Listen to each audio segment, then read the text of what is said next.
Most people know that pyramids were built as grand tombs for the pharaohs, designed to ensure they had a smooth journey to the afterlife. The Great Pyramid of Giza, for instance, was constructed for the pharaoh Khufu. But what most people don't know is that this whole pyramid building trend started right here, with the step pyramid of Djoser, about 4,700 years ago. This massive structure was built for Pharaoh Djoser, a ruler from Egypt's 3rd dynasty. It rises 7 layers high above the ground and stands about 200 feet tall. We think of it today as a phenomenal architectural project. But for ancient Egyptians, the step pyramid of Djoser turned out to be more like a massive experiment, a trial run, if you will, to perfect their building skills before they moved on to even more ambitious pyramids. Reaching new heights is super exciting, but the real mystery is what is going on below the ground. In this pyramid's underground labyrinth, there is a network of tunnels stretching about 3.5 miles long. And some researchers believe these tunnels might have been part of a sophisticated water system that could completely change what we think about pyramid construction. Let's talk about this massive complex located in Saqqara. Surrounding the pyramid, there's what's known as a dry moat, a continuous trench that is up to 164 feet wide and almost 2 miles long. It forms a sort of rectangular shape around the pyramid. This trench has an average depth of about 65 feet. Now, if you were to add up all the earth and rock they dug out to create this moat, it would be about 10 times the volume of the step pyramid itself. For the longest time, people just assumed this trench was nothing more than a huge quarry, a place where they dug up stone and clay to build the step pyramid. Makes sense, right? But when you take a closer look, it doesn't add up. The trench is too narrow and deep to be practical for mining, and its layout doesn't match anything we know about ancient Egyptian quarrying methods. Plus, some sections of the trench are actually covered with a rocky ceiling, which would have made it nearly impossible to use as a quarry. Another theory suggests that the dry moat had some kind of spiritual significance. Maybe it was a sacred place, where souls of nobles gathered to serve the late king in the afterlife. There are even niches in the walls that work as a hint at this spiritual function. But most researchers believe that this purpose likely developed much later, long after the complex was built for Djoser. So what was the moat really designed for? In 2020, a researcher came up with a pretty intriguing idea. It is possible that this trench was actually designed to collect and manage water, especially after heavy rainfalls. Now, that makes sense when you consider the location. The moat sits in an area that could easily have been flooded by runoff water from nearby plains. This could also explain why the trench wasn't used for new graves until much later when the climate became drier and less prone to flooding. The story becomes even more intriguing, as this trench appears to be part of a larger, more complex hydraulic system within the Djoser complex.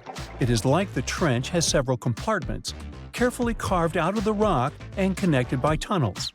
These compartments likely served as a part of a water treatment system, where water would flow from one compartment to the next, getting cleaner as it moved along.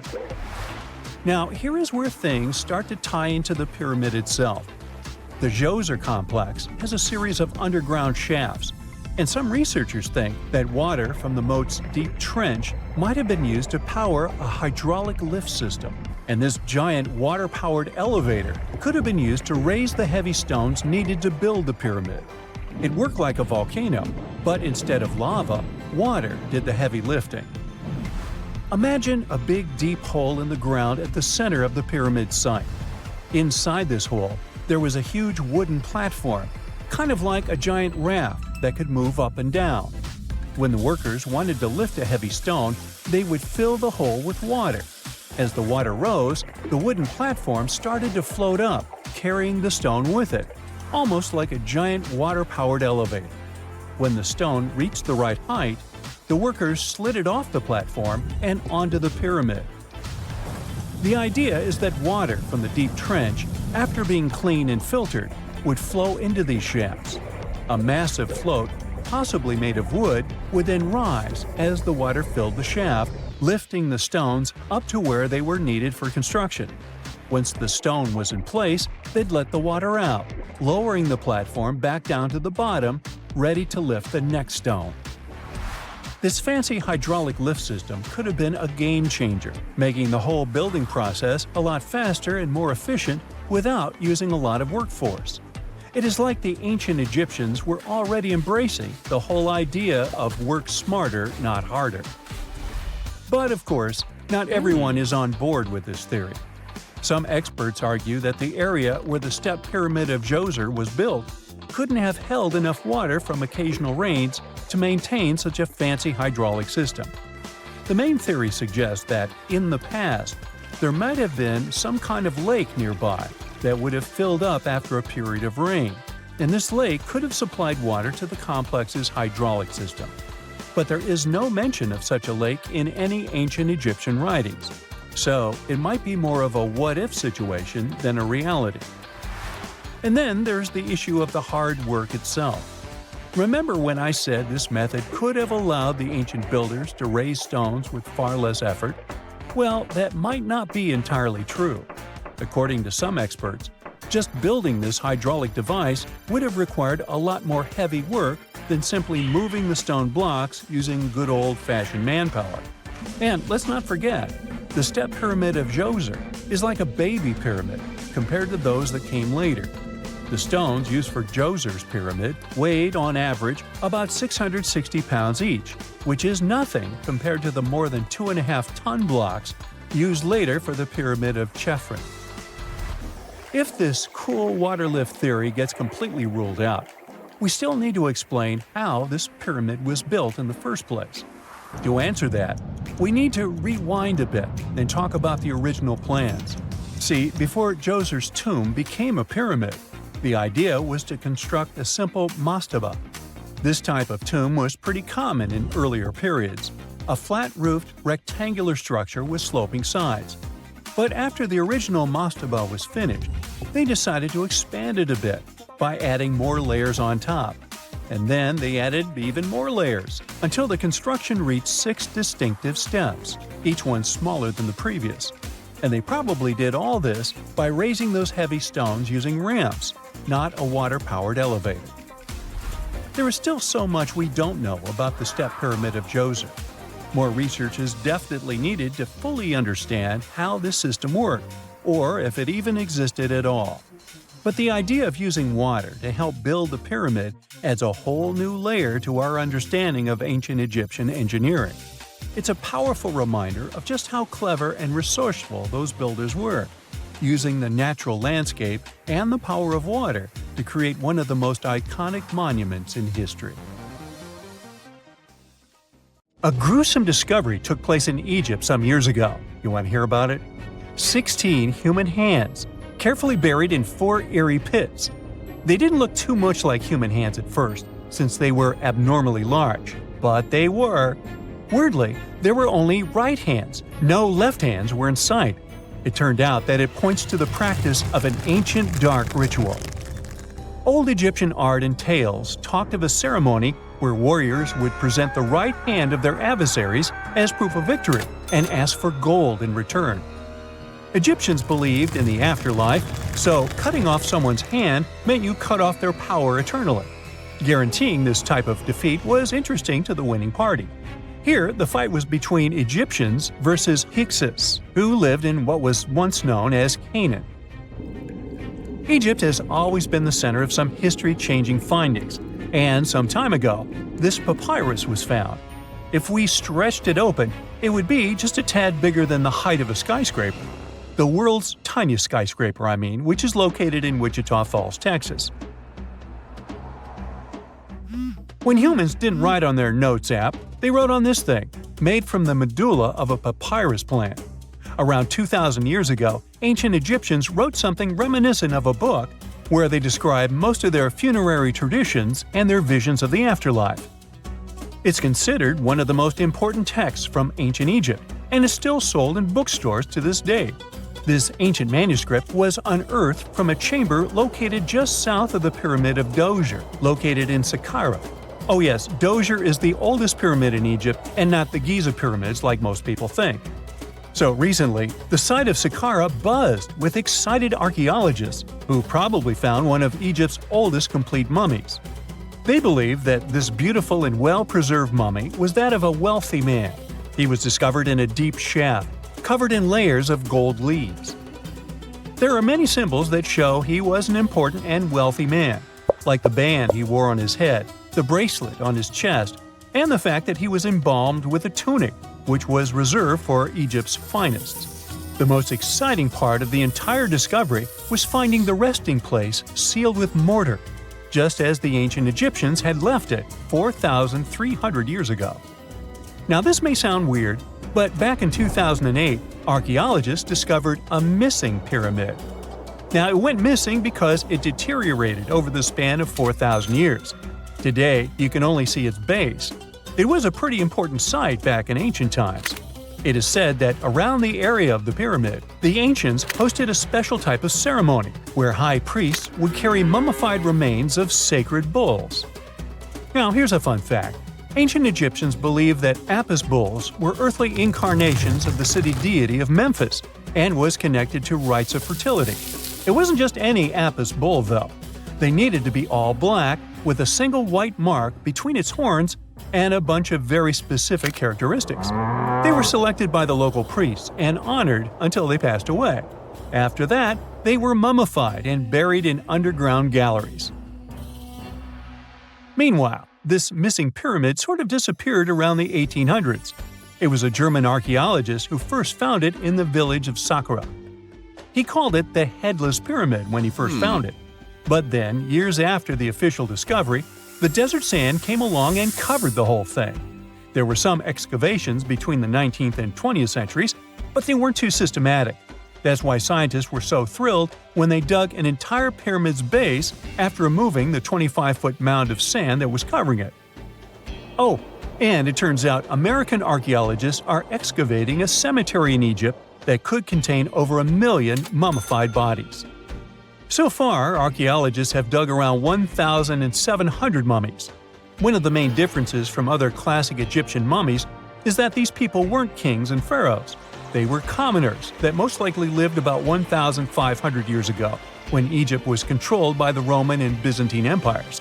The name of the cemetery is cool, though, the Way of the Water Buffalo, just in case you want to check it out on your next trip. Other than bulls and buffaloes, ancient Egyptians also liked baboons. Are you seeing a pattern here? In the beginning of the 20th century, archaeologists discovered a site filled with mummified baboons in a place called, guess what? The Valley of Monkeys. An animal wouldn't have been mummified if it wasn't considered important. Certain animals were more important than others, since they were linked to specific deities. Jackals were connected to Anubis, the ancient god of the afterlife, and cats were likened to the female deity Bastet. Baboons were a pretty big deal, since they were believed to be connected to Thoth, the deity of wisdom and advisor to Ra, one of Egypt's supreme deities. The archaeologists who studied these animals weren't too happy. They think these baboons were kept inside and were deprived of sunlight for most of their lives. They had extreme vitamin D deficiencies and they were poorly fed. Maybe Thoth got angry with these baboon keepers. Just a guess. Since there's never a boring day for archaeologists in Egypt, they also found human mummies with golden tongues. Since Egyptians were all about the afterlife, they believed that golden tongues might help a person speak once they pass to the other side. I mean, it's a long shot, but hey, why not? Some of these mummies were placed in wooden coffins with goods, such as necklaces, pottery, golden artifacts in the shape of lotus flowers and scarab beetles, and iPhones. Just kidding. A new temple was also unearthed recently in Egypt. Scientists believe it was dedicated to honor Zeus Cassios. That deity would be a cross between Zeus, the almighty Greek deity of the sky, and Mount Cassios. While digging around the Sinai Peninsula in Egypt, archaeologists spotted 2 pink granite columns poking out of the ground, and bingo.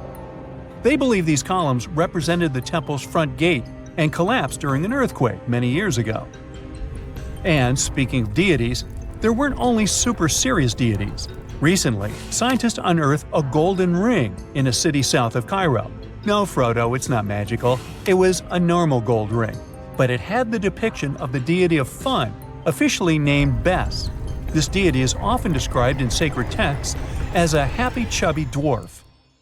Today, many tattoos we get are sorta deprived of any sense and are made of aesthetic purposes only. In ancient Egypt, though, women would get tattoos as a token of protection for childbirth. That's what scientists think, at least. Around the Nile region, scientists found some mummies that had well-preserved tattoos, which is a rarity since the skin deteriorates so easily. 2 of these women tattooed their lower backs, and the drawings were simple. They were mostly pictures, including that same chubby dwarf we just talked about, Bes. He also had a side hustle as the protector of women during childbirth. Now, would you believe me if I told you ancient Egyptians invented robots? No? Well, that's because that's not entirely true.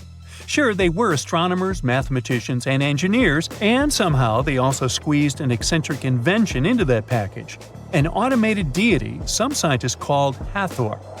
This wooden statue had been in the Metropolitan Museum of Art for years before someone noticed its secret. With the help of an X-ray machine, specialists discovered a mechanical operating system inside it. The pulley-like axis goes from the statue's shoulder to her left leg. When the system rotates, the statue raises and lowers her hand. Hey, pick me! Pick me! I got my hand up here. 2 centuries ago, a 31-year-old Frenchman stormed into his brother's office in Paris. He had only one thing to share. "I've got it!" The man was so excited that he immediately collapsed. He spent the next 5 days in bed recovering his health. Who was this mysterious person, and why was he so thrilled? Jean-François Champollion made one of the greatest scientific breakthroughs in human history. He had cracked the code of Egyptian hieroglyphs.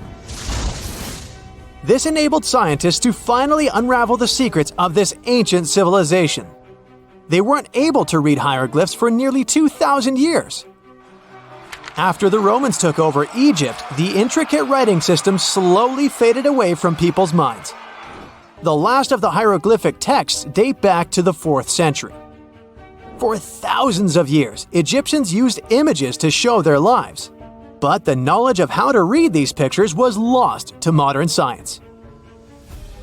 The story of hieroglyphs began in 3250 before current era. That's when ancient Egyptians developed writing. Their motivation was to better organize the distribution and storage of goods. One of the earliest examples is a ceramic jar that had an inscription in black ink. There were 2 major writing systems. The first were the hieroglyphs, which literally means sacred carving.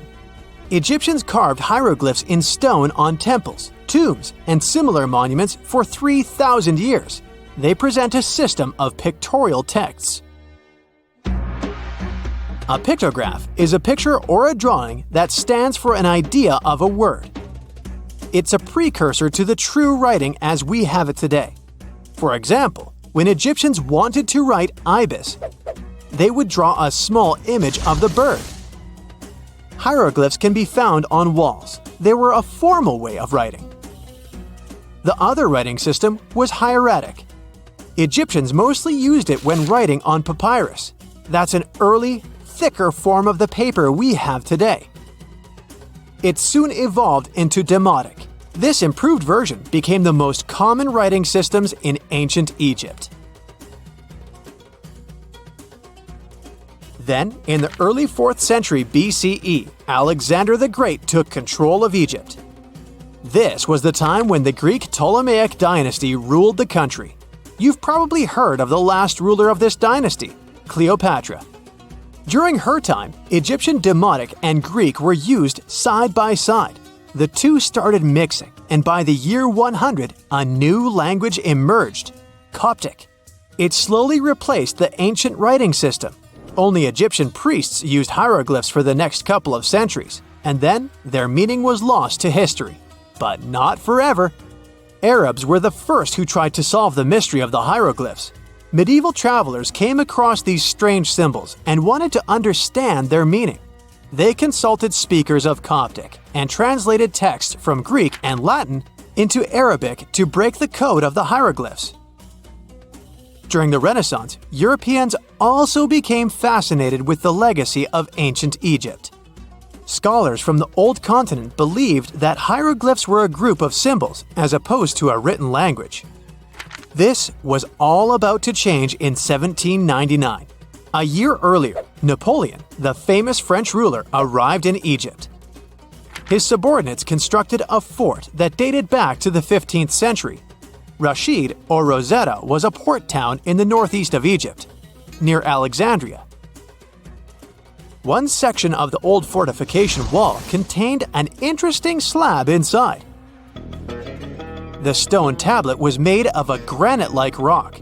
It was just 40 inches high and 30 inches wide. It contained 3 distinctive sections of text carved into it. The letters were in 3 scripts and 2 languages: hieroglyphs, Demotic, and Greek. It was a fragment of a larger ancient stela. These are upright stone slabs that are used to dedicate to a person or an event, but the one from Rosetta was damaged. 2/3 of the hieroglyphic text on the top was missing. The bottom Greek text lacked a cornerstone. The only fully preserved section was the writing in Demotic in the middle of the slab. It eventually ended up in the British Museum. The scientific community was intrigued, and the race was on to decipher it. Prints and casts of the slab went out all over Europe. Scholars already knew ancient Greek, so in theory, this shouldn't have been so hard. The first people who saw the Rosetta Stone thought the process would take 2 weeks.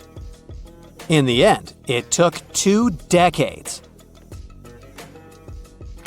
The main issue was the fact that hieroglyphs and spoken ancient Egyptian didn't have a connection anymore. Scientists didn't know what sounds the letters on the slab corresponded to. Imagine if English disappeared 1,000 years in the future. Then someone finds a tablet with the word dog. At first, they wouldn't know how to read the word or the individual letters. Even if they figured out how to pronounce the word, they wouldn't know its meaning. This is what linguists were dealing with in the case of the Rosetta Stone. The careful study of the artifact produced another find. The texts weren't direct translations of each other.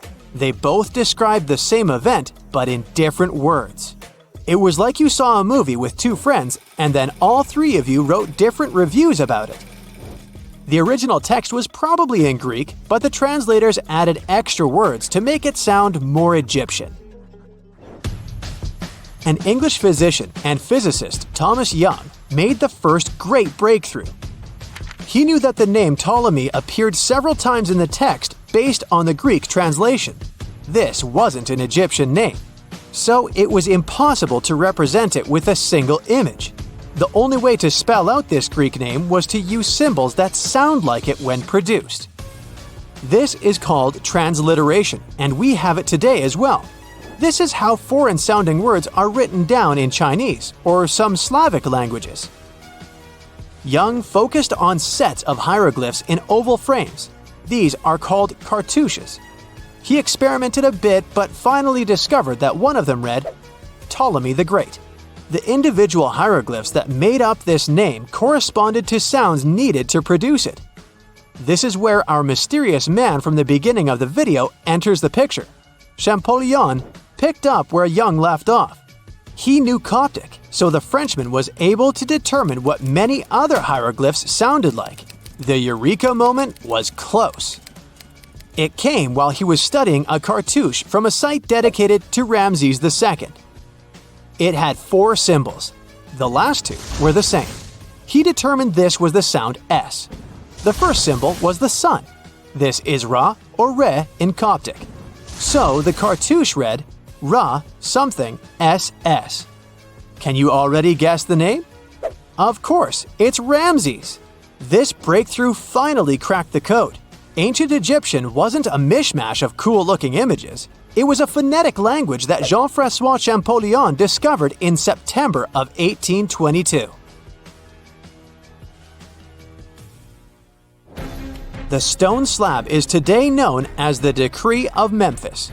The Egyptian Council issued it in this city in the year 196 before current era. In it, they expressed their loyalty to the pharaoh.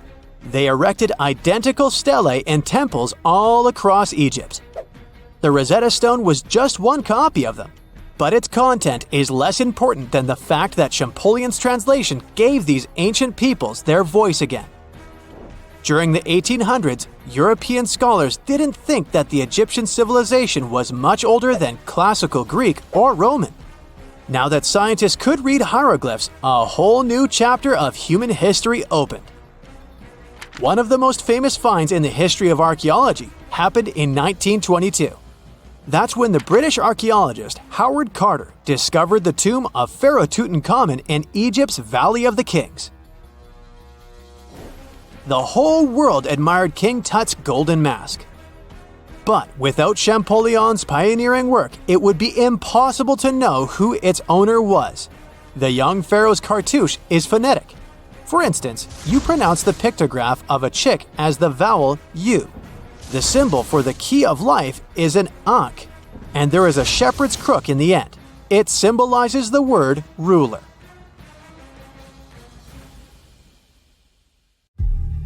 Unlike many other ancient Egyptian burial grounds, King Tutankhamun's tomb stayed hidden and free of unwanted thieves for 3,000 years. One reason was that the tomb was smaller than average and tucked away in a place called the Valley of the Kings. This area was already being extensively explored by the time they stumbled upon Tut's spot. The entrance was all covered in debris from building a nearby tomb, which must have also helped keep it a secret. There were also zero writings or signs on the outside of the tomb. Time passing also played a part in keeping it in amazing shape until the 1920s, when a man named Howard Carter finally made it in. But was Carter that big of a hero? Some recent findings say he might have been sneakier than initially thought. People used to think Carter wasn't just a glorified treasure hunter, he was a true archaeologist. Before Tut, he had been on a relentless quest for Egyptian artifacts. He discovered his interest in these unusual objects when he was a child, and soon started drawing the sculptures and inscriptions that were found in ancient tombs. After stumbling upon the remains of King Tut, Carter spent a decade recording and processing all sorts of objects, like golden thrones, chariots, and statues from Tut's tomb, shipping them down the Nile to Egypt's museum in Cairo. Well, at least that was the official story. More recent discoveries claim that not all of the objects made it to Egyptian officials. A secret letter seems to uncover Carter's little 10 for them, 1 for me policy. The letter in question was sent to Sir Alan Gardiner, a philologist and friend of Carter's, dated from 1922. In these writings, Carter mentioned having found the tomb and was asking his buddy for some advice. In another letter from 1934, Gardiner seems to be thanking Carter for an amulet, which was sent to him as a thank you gift. Carter was adamant that it didn't come from Tut's tomb, but evidently it did. Even the British director of the Egyptian Museum was onto Carter's sneaky endeavors, but couldn't prove it. He compared Gardiner's amulet to others from Tut's tomb, and lo and behold, they were a perfect match. Gardiner was so disappointed to have been put in such a sticky situation that he vented to Carter in another letter. Deciding to be a good friend, Gardiner didn't throw the famous archaeologist under the bus. Instead, he advised Carter to take those stolen goods back to Cairo, just like he'd advise you to like this video and subscribe to the Brightside channel for more amazing videos on the most unique topics in history. It's not the only shady piece of information on Carter's post-discovery behavior. In 1947, a man named Alfred Lucas, who used to work with a controversial archaeologist, gave some information in an obscure journal in Cairo. He claimed that Carter sneakily cracked open the burial chamber door himself. Then he sealed it back up like nothing had happened before the official uncovering. Now, why would he do that? Well, the same theory suggests that Carter and his crew might have entered the tomb early so they could get their hands on some ancient goodies. Obviously, these people couldn't risk having such objects sold while they were still alive, but made sure they were auctioned off after they passed. Carter, though, never confessed to anything. He made no official denial either, but the Egyptian government couldn't risk any more mysterious disappearances, so they prohibited him from entering the tomb for a while. Some have connected this apparent stealing to the curse of King Tut. If you've never heard of it, know that it became quite the scary tale soon after King Tutankhamun's resting place was uncovered. It claimed that anyone messing with the tomb of the boy pharaoh would face some serious bad luck. It's not all dramatic like a mummy going on an aggressive spree, but word got out that the people involved in disturbing King Tut's lair met some mysterious, untimely ends. The main untimely passing related to this supposed curse is that of George Herbert, the 5th Earl of Carnarvon. He was this British aristocrat who helped fund the search for the tomb. He passed away just a year after the tomb was opened. Now, people love to call it mysterious, but it turns out that Herbert was already in pretty bad shape health-wise when he got to Cairo, and he ended up getting taken down by a regular disease. Now, let's talk numbers. There were a lot of people linked to this tomb opening – security guards, archaeologists, and supporting staff. And sure, a few of them did pass not long after the tomb started receiving visitors. As much as we'd like this curse to be true for the sake of, good storytelling, statistically, if you have a bunch of people connected to opening a tomb, you'd expect some passings just by random chance. The average lifespan for those supposedly targeted by the ancient curse was more than 20 years after the spell was supposed to kick in. Herbert's daughter even lived until the 1980s, that's half a century later. And Howard Carter himself lived until 1935, a solid 16 years after the big reveal. Some have suggested that the whole curse was nothing more than a careful PR strategy. You see, when Tut's tomb was found, Howard Carter wanted to make a priority out of keeping nosy reporters away. So he might have come up with a curse hanging over anyone entering the boy king's resting place. But what was stolen from King Tut's tomb anyway? Well, some jewelry to begin with. It might have been snatched by Howard Carter himself, according to a French specialist. He did some intensive research by looking at old pictures taken from inside the tomb back in the 1920s. He compared those images to various objects from museums and auction houses. He soon started to piece together the whereabouts of some of Tut's jewelry. First up, there's this collar that used to be on Tut's chest. It was all broken into pieces, and some parts went via Carter to the Nelson Atkins Museum in Missouri. Meanwhile, other bits ended up on a necklace owned by some unnamed people who tried to sell it in 2015 but failed. Even the Nelson Atkins Museum agrees, as they've confirmed the information on their website. Then there's a headdress piece. Some beads from it that once belonged to Tut apparently got stolen by Carter too. They were also strung into a necklace and are now being held at the St. Louis Art Museum. Another fancy collar made out of glazed ceramic magic spent some time at the Met, far away in New York. Thankfully, it was sent back to Egypt a bit over a decade ago. This seems to have been, as you'd expect by now, also stolen by Carter. Missing artifacts aside, King Tut still gave a ton of amazing objects that helped us learn more about this incredible ancient culture. Starting with the famous burial mask. It's this massive 21-inch gold art piece with semi-precious stones and glass paste. It weighs 22 pounds and showcases the boy pharaoh with a long beard and a headdress with a cobra and vulture. On the back, there's this spell from an important ancient Egyptian spiritual book that's supposed to make sure it works just as well in the afterlife. Tut was also apparently a board game enthusiast. They found 4 board games in his tomb, some made of ivory.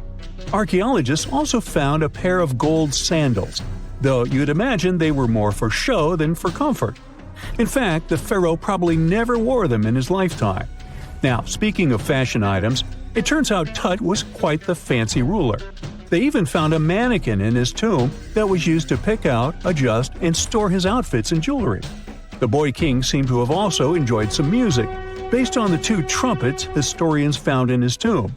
Though they were played back in 1935 in a BBC broadcast, the instruments are today considered too fragile to be maneuvered.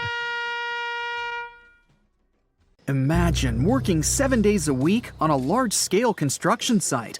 You, along with thousands of others, carry millions of stone blocks and put them on top of each other according to a complex system. You work without modern construction equipment. You have no air conditioning or constant access to water. It's so hot outside that you can fry eggs on the road. You've been building the pyramid for decades, and now, when it's finally done, you enjoy the result of the colossal work of thousands of people. You're looking at a giant cultural monument of global value that will freeze in time and amaze people for tens of thousands of years. A few thousand years have passed. People in the 21st century see the pyramids and are like, wow, I can't believe humans have built this. Yeah, the people who built the pyramids wouldn't have appreciated such a theory.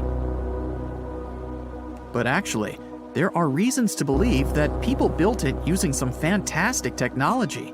From the outside, it seems the Great Pyramids are just big triangles of stone. People just put some heavy blocks on top of each other, and that's it. In fact, the design seems too perfect to be true. The pyramid consists of more than 2 million blocks.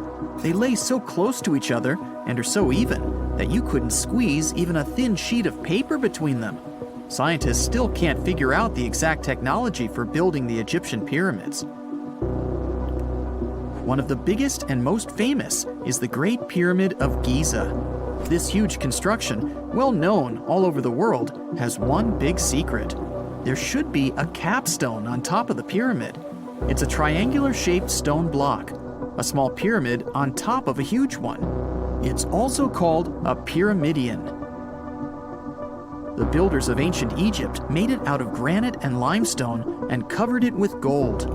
No records or old drawings prove that there was a pyramidion at the top of the Great Pyramid of Giza.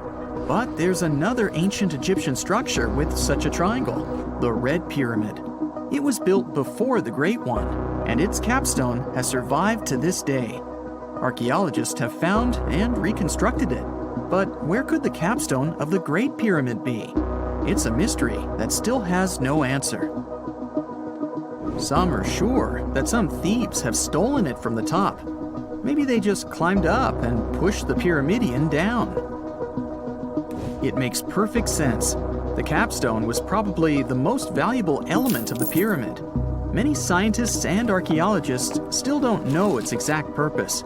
Some believe that this peak covered with gold glorified the pharaohs. The capstone reflected moonlight at night and illuminated the entire space around it. During the day, the capstone reflected sunlight with its shiny surface. You could have noticed it from afar. The top of the pyramid was a kind of guiding star for lost travelers. All other stone blocks of the pyramid consist of limestone. People polished them to make them look shiny. In the past, they were even glowing and reflected light. You could see glowing pyramids from space, although they looked like tiny lights. Over thousands of years, winds, sandstorms, and rains have changed the pyramid's appearance. If people had taken care of them all this time, they would have looked like something out of science fiction movies, or the pyramids from Las Vegas. But unfortunately, we will never see their original appearance. Some archaeologists and scientists believe that the capstone could absorb the sun's energy and distribute it evenly throughout the pyramid. No one knows precisely why the Egyptians needed this technology. There's a theory the pyramids are ancient energy systems. The pharaohs applied this energy to use some unique technologies that were more advanced than all the achievements of the 21st century. And the triangular shape of the pyramids was ideal for boosting this electromagnetic energy. In theory, solar radiation, or electromagnetic forces, accumulated at the top of the pyramid, filled the inner rooms, and then went down the walls to the base. Any surface distortion could prevent the flow from spreading, so they had to create a perfectly smooth surface. That's why they installed the blocks so that nobody could squeeze a needle or razor blade between them. Many people believe in this theory because they built the pyramids from limestone. This material can hold energy inside itself. In the inner part, they created granite deposits to cause air ionization, that is, to create an electric charge. They also dug channels under the pyramid for water to transmit electricity. And at the top, they put a gold capstone, the best conductor of electricity. So, this is how you get a great power generator. Different cultures used similar technologies to create electricity all over the world. But these are all theories. If it had been working, humanity would have used these technologies today. There are mentions of the metal industry, chemistry, engineering, physics, mathematics, and astronomy in some ancient records. Most scientists don't believe in all these things. We know the detailed stages of the technology's development in different cultures. In the 21st century, scientists, historians, and anthropologists can track the evolution of all modern devices. If people had created some technological inventions in ancient times, the history of the world would have looked different. Perhaps all the achievements of antiquity could have been wiped off the face of the earth by global cataclysms, and it can happen to us. Just imagine how people would dig up a laptop in 5,000 years. Perhaps they wouldn't understand what kind of device it is. Another Egyptian wonder surrounded by mystery is the statue of the Sphinx. The Egyptians carved it out of a single massive piece of limestone about 4.5 thousand years ago. But scientists still don't know the exact date of its construction or who built it. People painted the Sphinx in different colors, so it looked much brighter and more vivid in the distant past. It was shining just like the Great Pyramids. Anyway, time hasn't only changed its appearance, but its name too. Initially, the Egyptians called it Horemheb. The Greeks renamed it the Sphinx about a few hundred years after it had been built. The Sphinx emphasized the greatness of the rulers of Egypt. It also performed a symbolic function of a watchdog guarding the tomb of the pharaoh and the paths leading to it. This version sounds realistic, since archaeologists have discovered many secret entrances at the foot of the Sphinx. Perhaps these rooms and intricate tunnels lead to underground halls with treasures. And treasures don't always mean gold and jewelry. According to legends and theories, the Sphinx guards the Hall of Records, the storage of all humankind's knowledge. The information about the ancient mythical state of Atlantis could be there. You can find many detailed maps of the internal dungeons of the Sphinx on the internet. They show structures 12 stories deep under the statue. It looks like a small city filled with gold, scrolls of knowledge, and various ancient artifacts. But don't believe all these maps. These are just theories. Several thousand years have passed, but people have very little information about it. Archaeologists know that there are still many strange and exciting things about the Sphinx that are still undiscovered. Some locals are afraid to research because they believe they can awaken something terrible from the underground depths. Therefore, it's mostly scientists from other countries who conduct the excavations. In 1998, scientists discovered strange tunnels leading to empty rooms under the Sphinx. They realized that some people tried to get there through tunnels in the past, and maybe those people took all the treasures that were there. One of the legends says that some powerful artifact lays beneath the Sphinx. Its technology can change the whole world, but the locals are hiding it because it can damage the planet. Some believe that you can find evidence of unknown technologies painted on the granite walls in the pharaoh's tombs. But most likely, these paintings and signs tell us the myths and legends of ancient Egypt. But what if Egyptian symbols and drawings are detailed instructions for using ancient technologies? What if the locals that lived at that time thought, people in the future won't be able to get energy themselves. Let's leave some detailed instructions for them. Anyway, there are many riddles and theories. In reality, The search for answers is a dangerous undertaking, since it's not easy to get into the underground halls. Excavations can ruin the structure of the entire Sphinx. Any person inside the tunnels may get lost and never be able to find their way back. Besides, it costs a lot of money. Now, what would be awesome is if people could invent some device that could scan underground areas and show their detailed models.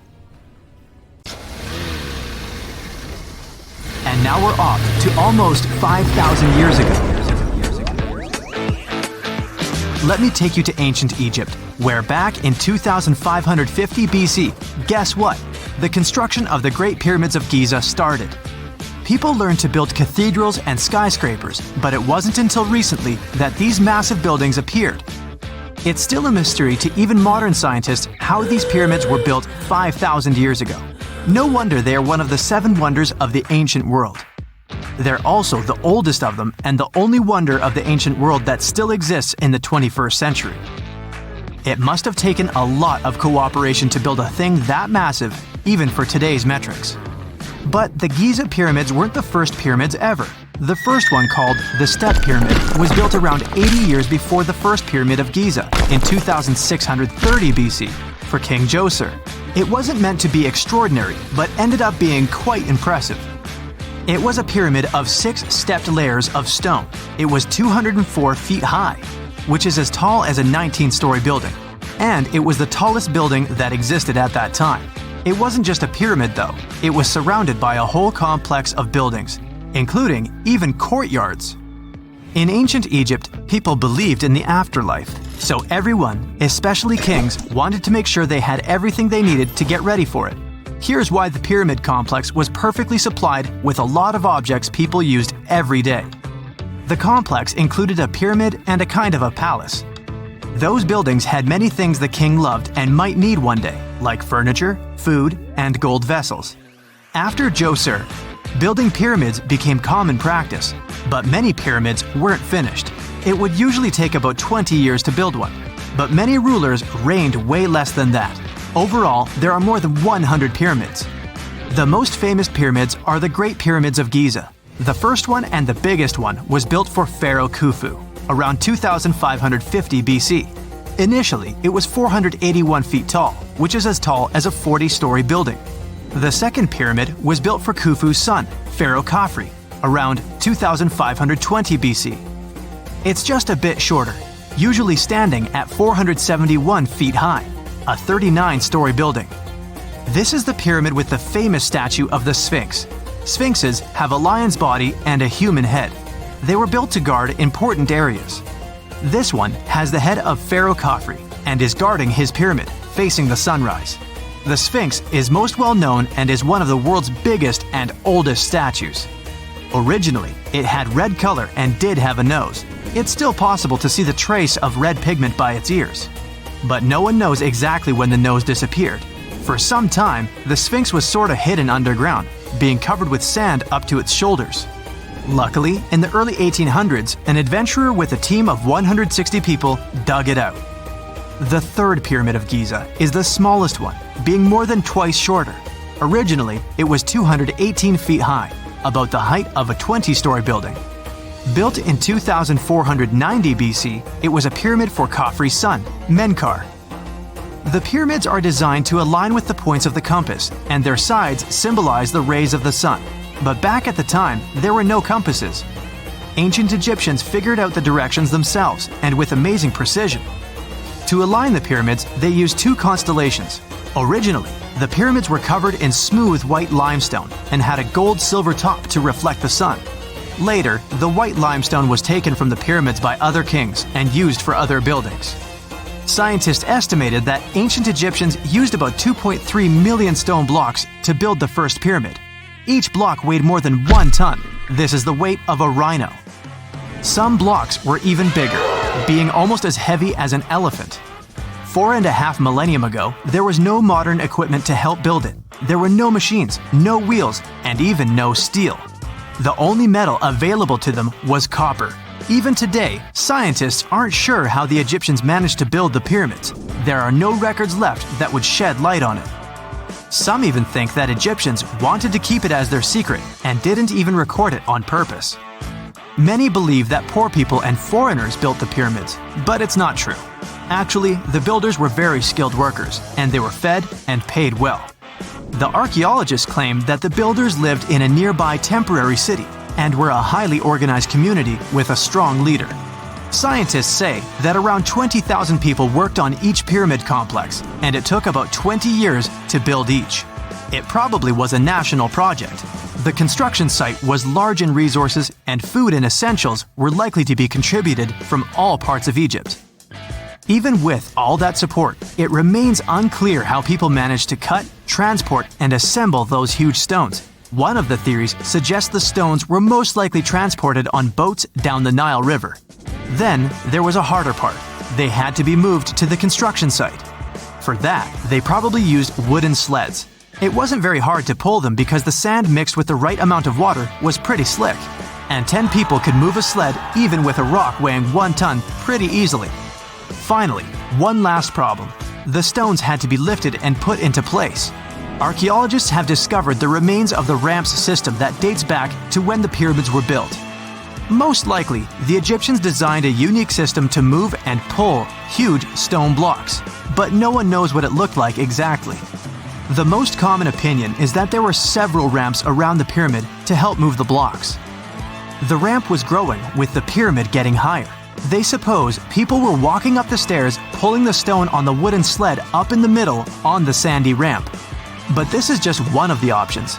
Others say that the ramps were going around the pyramid. Some say the ramps were inside the pyramid. But we'll never know for sure, and it'll forever remain a mystery, just like the ancient Egyptians wanted. Surprisingly, there's not much inside the pyramids. Most of it is just solid stone with very little open space. But let's take a quick look inside the biggest of the pyramids of Giza.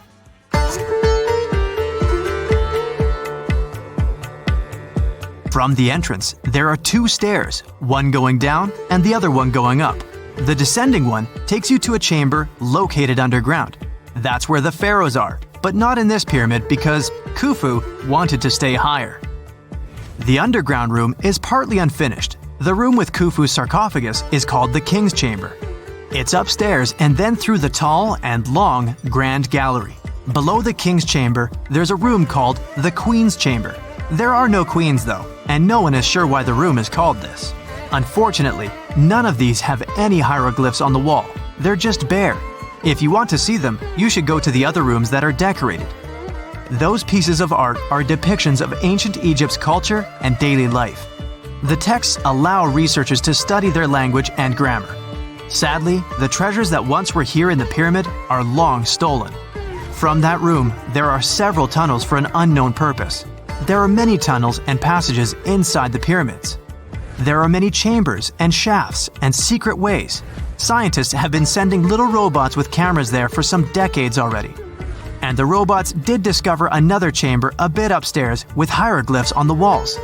But even today, much of the pyramids is still unknown, and there's no so-called building plan of the pyramids.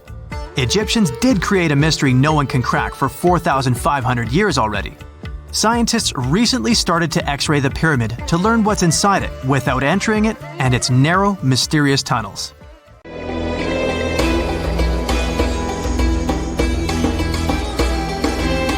The Great Pyramid was created as the final resting place of ancient Egyptian monarch Khufu. According to legend, French leader Napoleon entered the Great Pyramid and came back out looking shaken and super pale. He never revealed what he saw inside, but whatever it was is said to have affected him for the rest of his life. When Napoleon entered the pyramid, he would have walked through a super tight and ascending passageway. He'd then go through another passageway, known as the Great Chamber. This corridor would have been much taller than the previous one, and would have cobbles too. He'd then reach the King's Chamber, the centerpiece of the Great Pyramid, which was lined with huge blocks of granite. But it wouldn't have looked as grand as we might imagine. There are no hieroglyphics decorating its walls, as Egyptians only began decorating the burial chambers of pyramids much later on. The pharaoh's tombs deep inside the pyramid would have also been filled with treasures, from chunks of gold to the world's most expensive jewelry. But this would have all been looted a long time ago. The only thing that probably would have been left in there would have been a huge sarcophagus, which would have once contained the king's mummy. He'd also have to walk past the queen's chamber. This room most likely didn't hold any queens though, as pyramids were usually only built for one person. There are mysterious tunnels leading from here. To this day, no one is really sure what they're there for. And that's not the only mysterious and creepy thing Napoleon may have encountered, as stories of pharaohs leaving ancient curses on pyramids go way back. Many pyramids had warnings written on the outside, telling of horrifying things that would happen to those who entered and disturbed the peace. We might not know what exactly Napoleon found in the Great Pyramid that scared him so much, but we know for sure what was found in Tutankhamun's tomb. Tutankhamun was an ancient Egyptian pharaoh who was only 8 or 9 years old when he took to the throne. He became a cultural phenomenon when his tomb was discovered almost completely intact in 1922. His pyramid sits in the Valley of Kings in Thebes, modern Luxor, which is in Egypt. Unlike the Great Pyramid, Tutankhamun's tomb was covered in beautiful wall decorations. The walls told the story of how he would travel to the afterlife through the underworld. Egyptians believed all people would have to take this journey, so they would fill their tombs with objects and paintings to help them get there. There'd also be spells painted on the walls. They believed this would help people pass over to the next realm. The journey would be pretty long, and for that reason, the ancient Egyptians would also fill the pyramids with food. Tutankhamun's pyramid was filled with 8 fruit baskets. They even found something called gingerbread fruit in there. The rooms were jam-packed with furniture, statues, clothes, and staffs, amongst a whole bunch of other things. You'd likely find a lot of clothes and expensive jewelry in the pyramids as well. The ancient Egyptians wanted their ancestors to travel in style to the afterlife. They put Tutankhamun in his final resting place with over 50 pieces of clothing, all of the highest quality. There were tunics, scarves, gloves, and headdresses, and a ton of jewelry. Bracelets, pendants, necklaces, rings, and scarabs for protection were all found inside. Each of them was made of gold or precious stones. There were also fans made of ostrich feathers to keep the old pharaoh cool in the hot Egyptian sun. But the temperature inside the pyramids never actually went above 68 degrees Fahrenheit. The ancient Egyptians developed a super cool air conditioning system that we don't fully understand even today.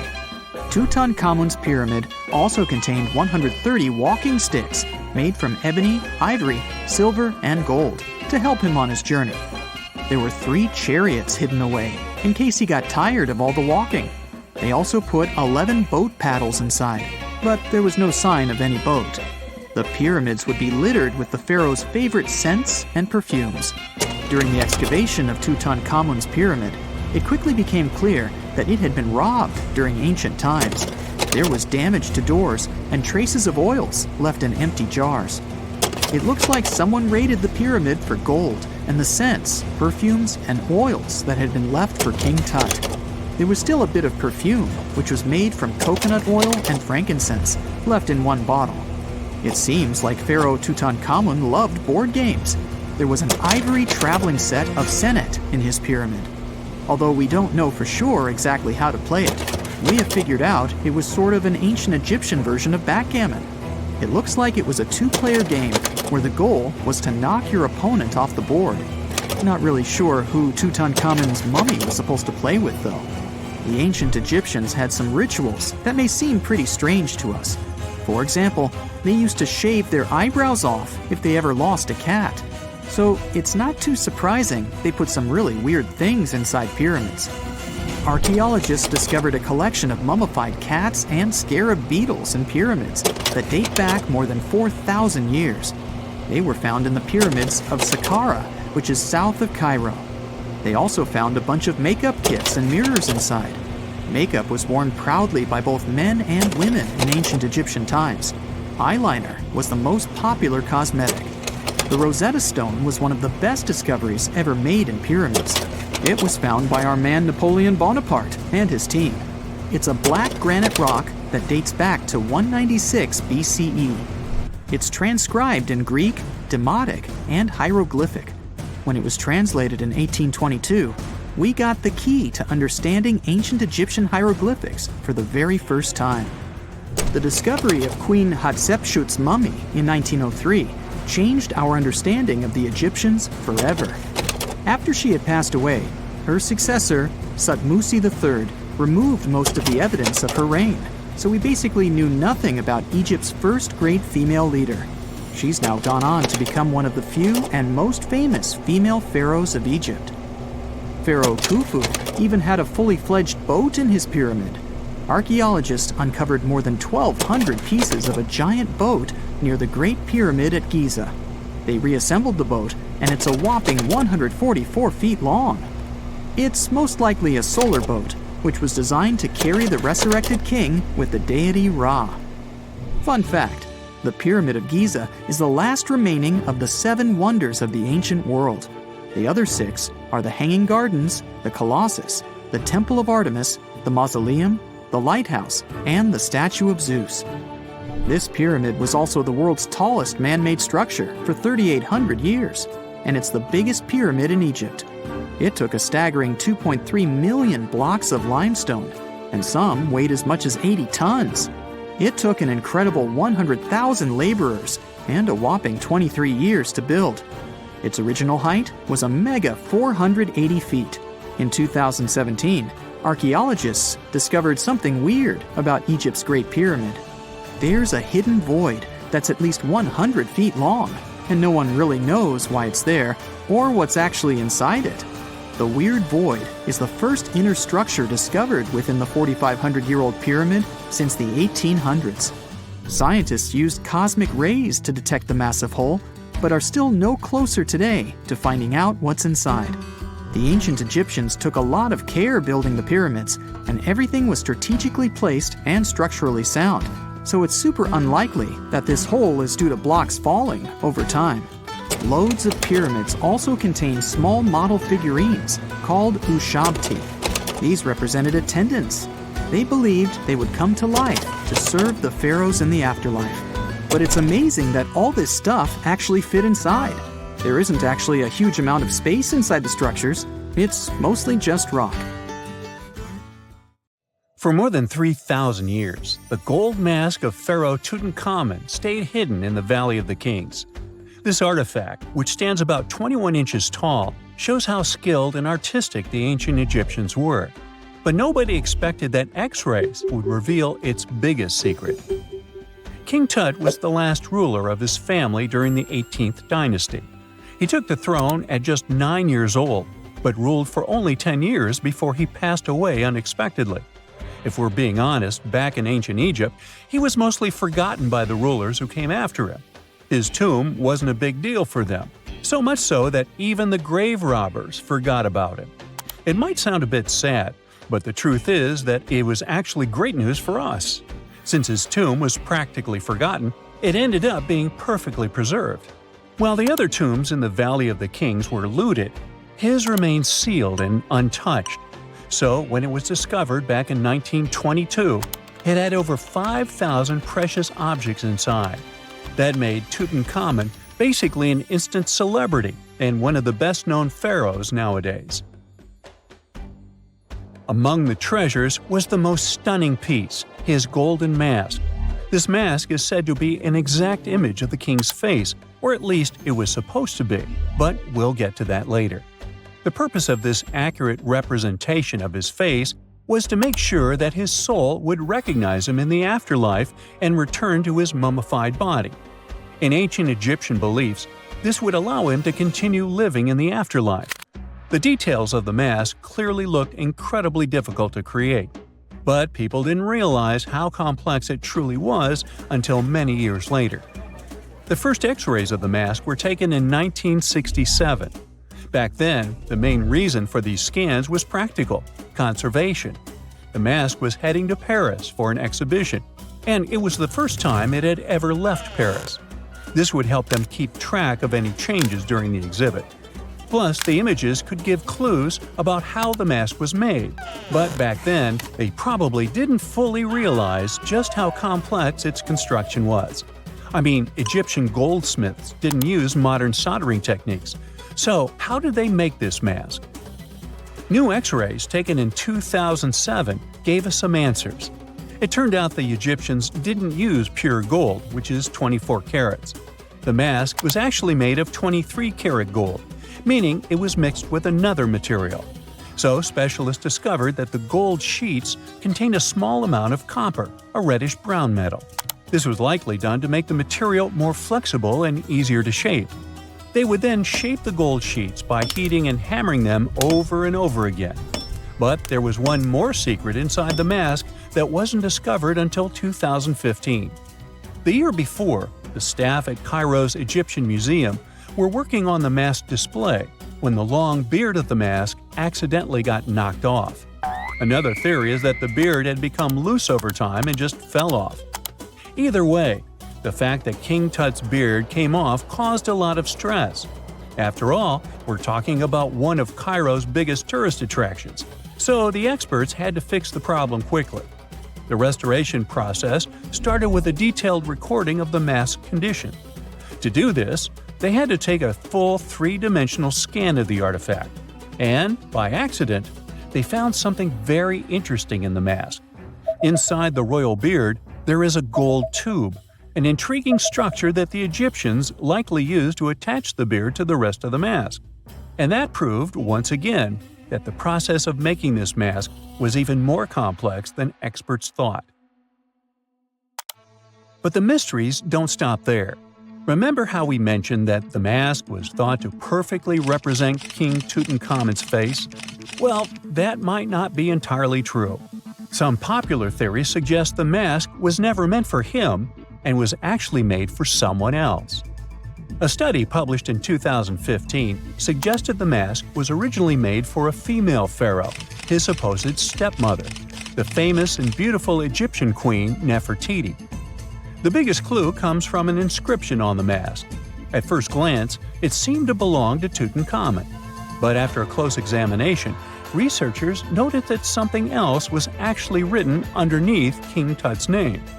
The royal name stamp seems to have been altered, and originally it had something written on it that translates to Queen Nefertiti. There is another feature of King Tut's golden mask that was overlooked for years, which adds even more mystery. As we mentioned earlier, experts believe he wasn't respected much by the pharaohs who came after him. And one of the clues that made archaeologists think this is the pierced ears on the mask. Some researchers believe that King Tutankhamun wouldn't have worn earrings after he was a kid. So, according to their theory, by the time he passed away at 18, he shouldn't have been represented with pierced ears. This could also support the idea that the mask originally belonged to Nefertiti, or maybe to someone who wasn't even connected to King Tut.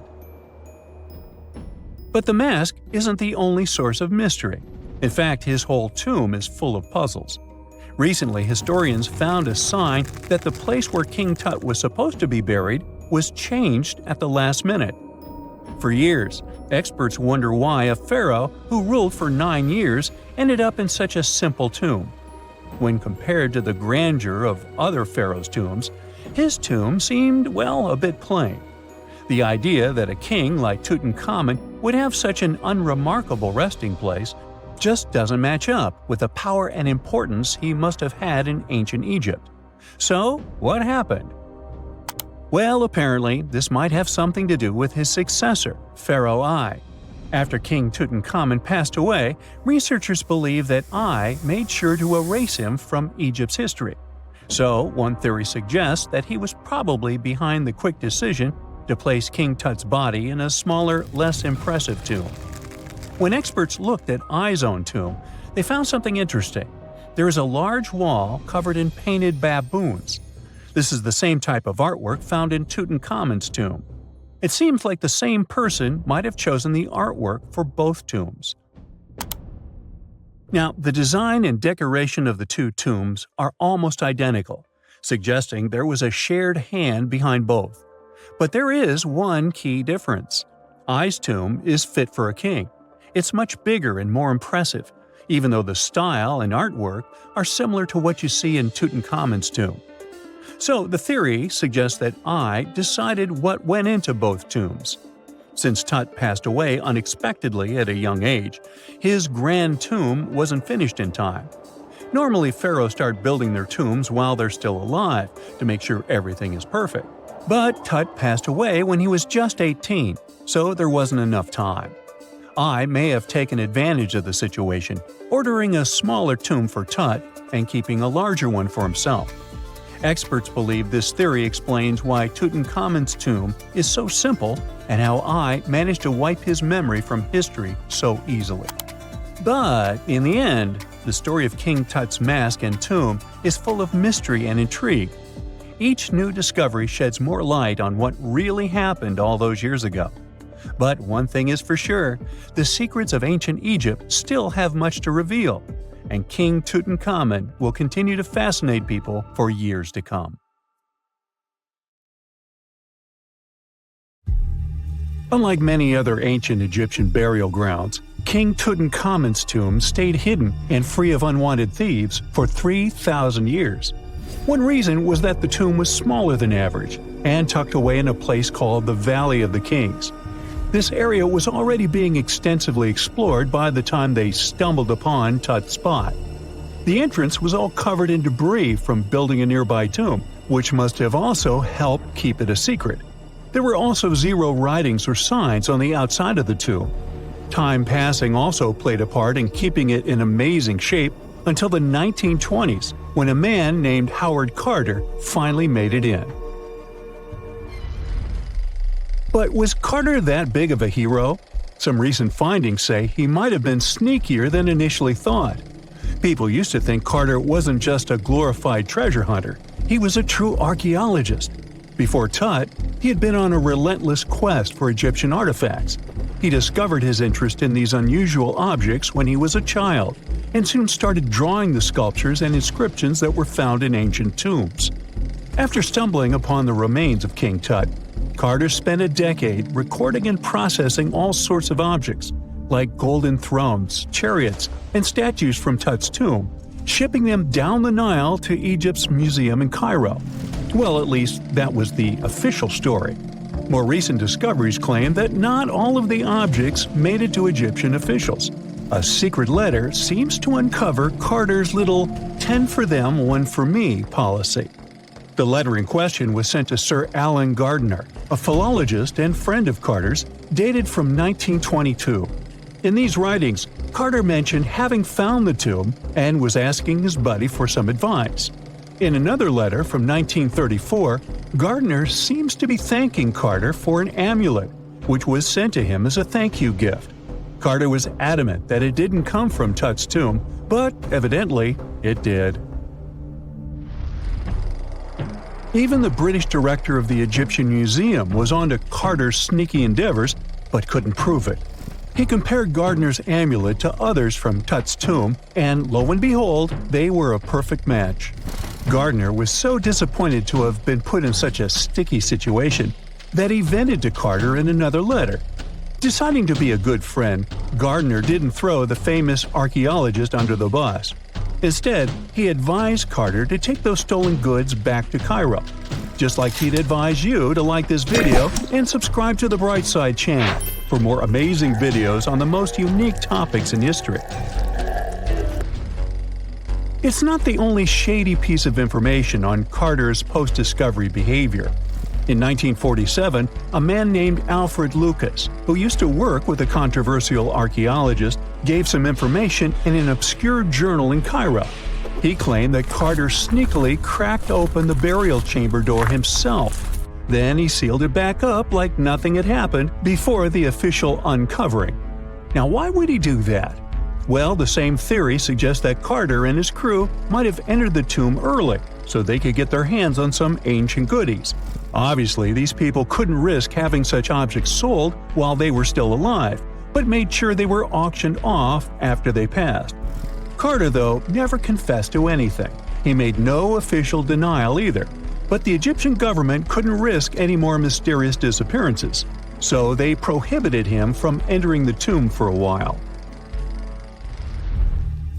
Some have connected this apparent stealing to the curse of King Tut. If you've never heard of it, know that it became quite the scary tale, soon after King Tutankhamun's resting place was uncovered. It claimed that anyone messing with the tomb of the boy pharaoh would face some serious bad luck. It's not all dramatic like a mummy going on an aggressive spree, but word got out that the people involved in disturbing King Tut's lair met some mysterious, untimely ends. The main untimely passing related to this supposed curse is that of George Herbert, the 5th Earl of Carnarvon.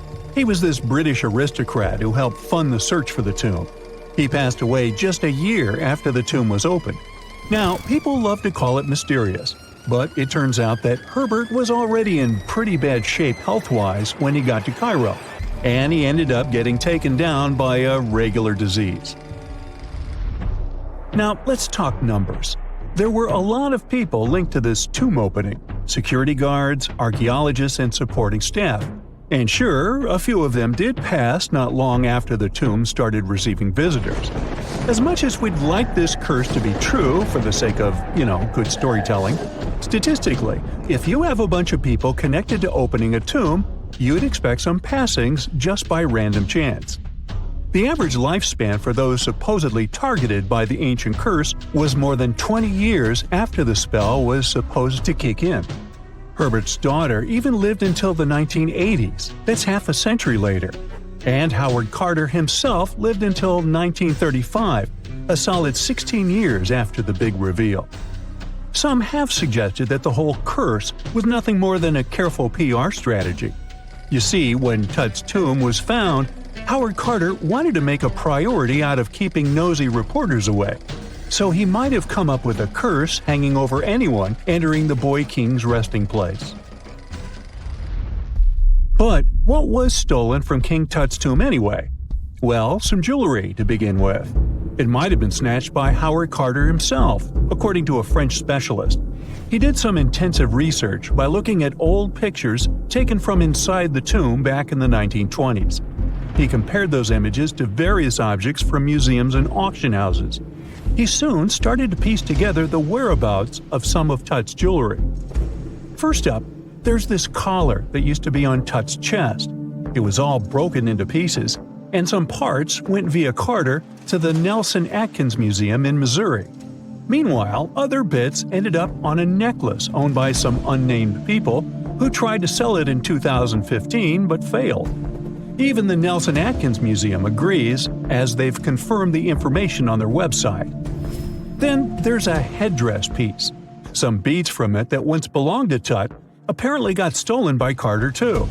They were also strung into a necklace and are now being held at the St. Louis Art Museum.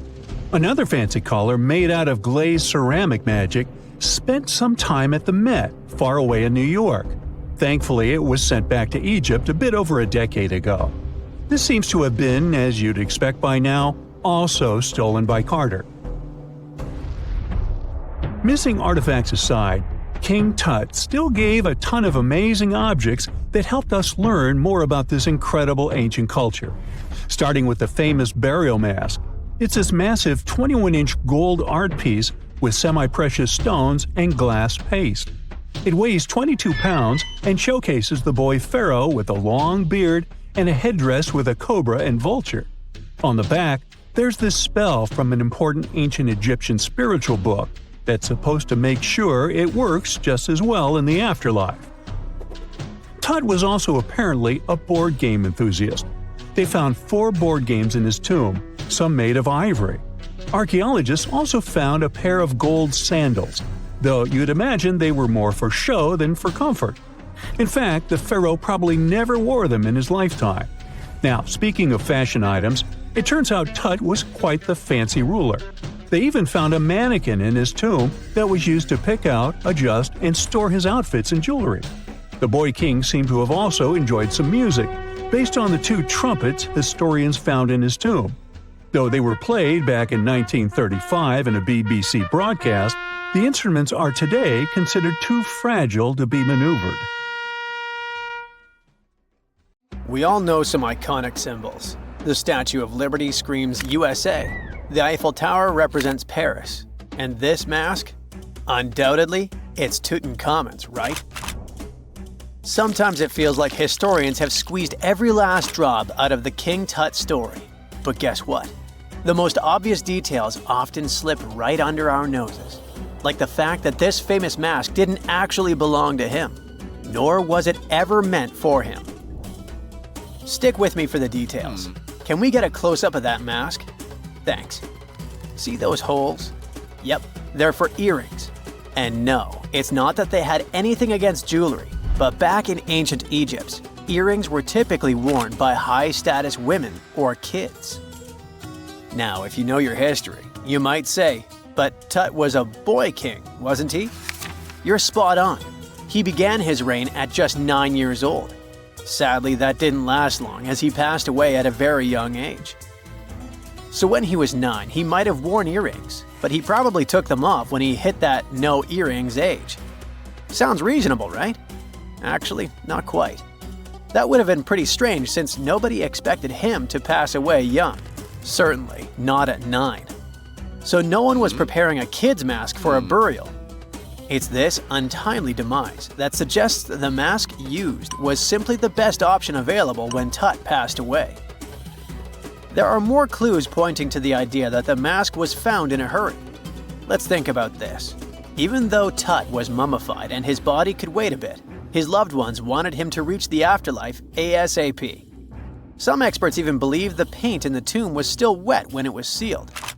But look at his mask. It's a masterpiece. There's no way it was made in a rush. It's way more elaborate than other simpler cartonnage pieces.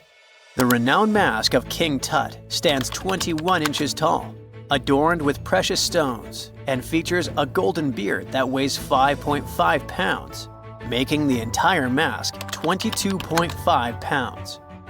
Okay, I'm a bit confused here. So it seems like it was probably a kid's mask, but it had a beard? I've never seen a 9-year-old with a goatee, and I'm guessing you haven't either. Just think about it. A grown man's face compared to a kid's face. Fun fact for you, our faces pretty much stopped growing at the age of 16, so by 19, Tut would have definitely had the face of an adult man. Can you imagine trying to fit a relatively small kid's mask on a grown man? That would have been super embarrassing, and no one would have let that happen. Right, let's dismiss the kids theory. Now, the second option, if you remember, is that the mask could have originally belonged to a woman. This is where the beard theory comes into play. Some researchers believe the beard might have been added later on. Here's another twist. What if the mask was actually made for Nefertiti herself, who ended up maskless? In this case, there are two discoveries. Two birds with one stone. For now, it sounds like a conspiracy theory, I know, but let's give it a shot and delve deeper into the details. So, Tut passed away in around 1323 BCE, probably due to malaria. He had other health issues too, like when he broke his leg, and records suggest he wasn't in the best shape. As for Nefertiti, we have no solid data about her demise. Plus, nobody knows exactly when or where she was buried.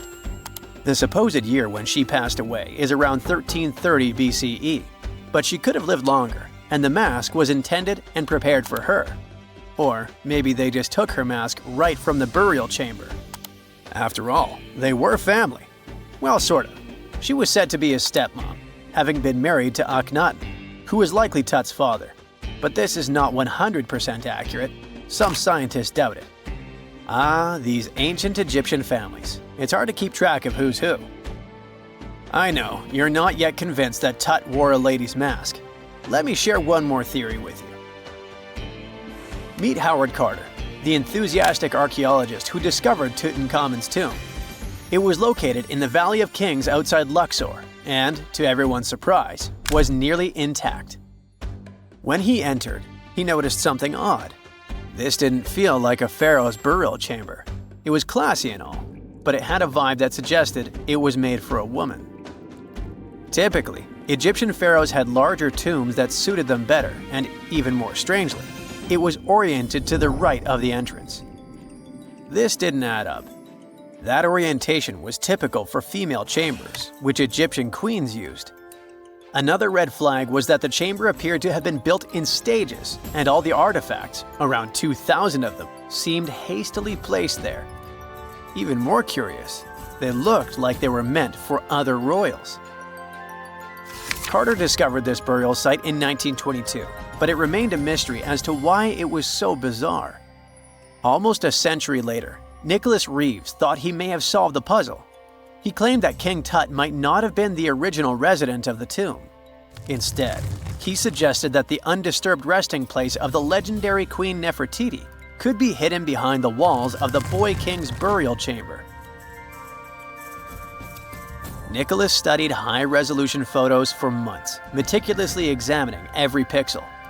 One day, he focused on detailed scans that revealed the texture of the tomb's walls beneath layers of paint. He spotted what he believed to be outlines of two doorways that had been blocked and plastered over to hide them from view. The more he looked, the more it seemed real. Could it be a tomb within a tomb?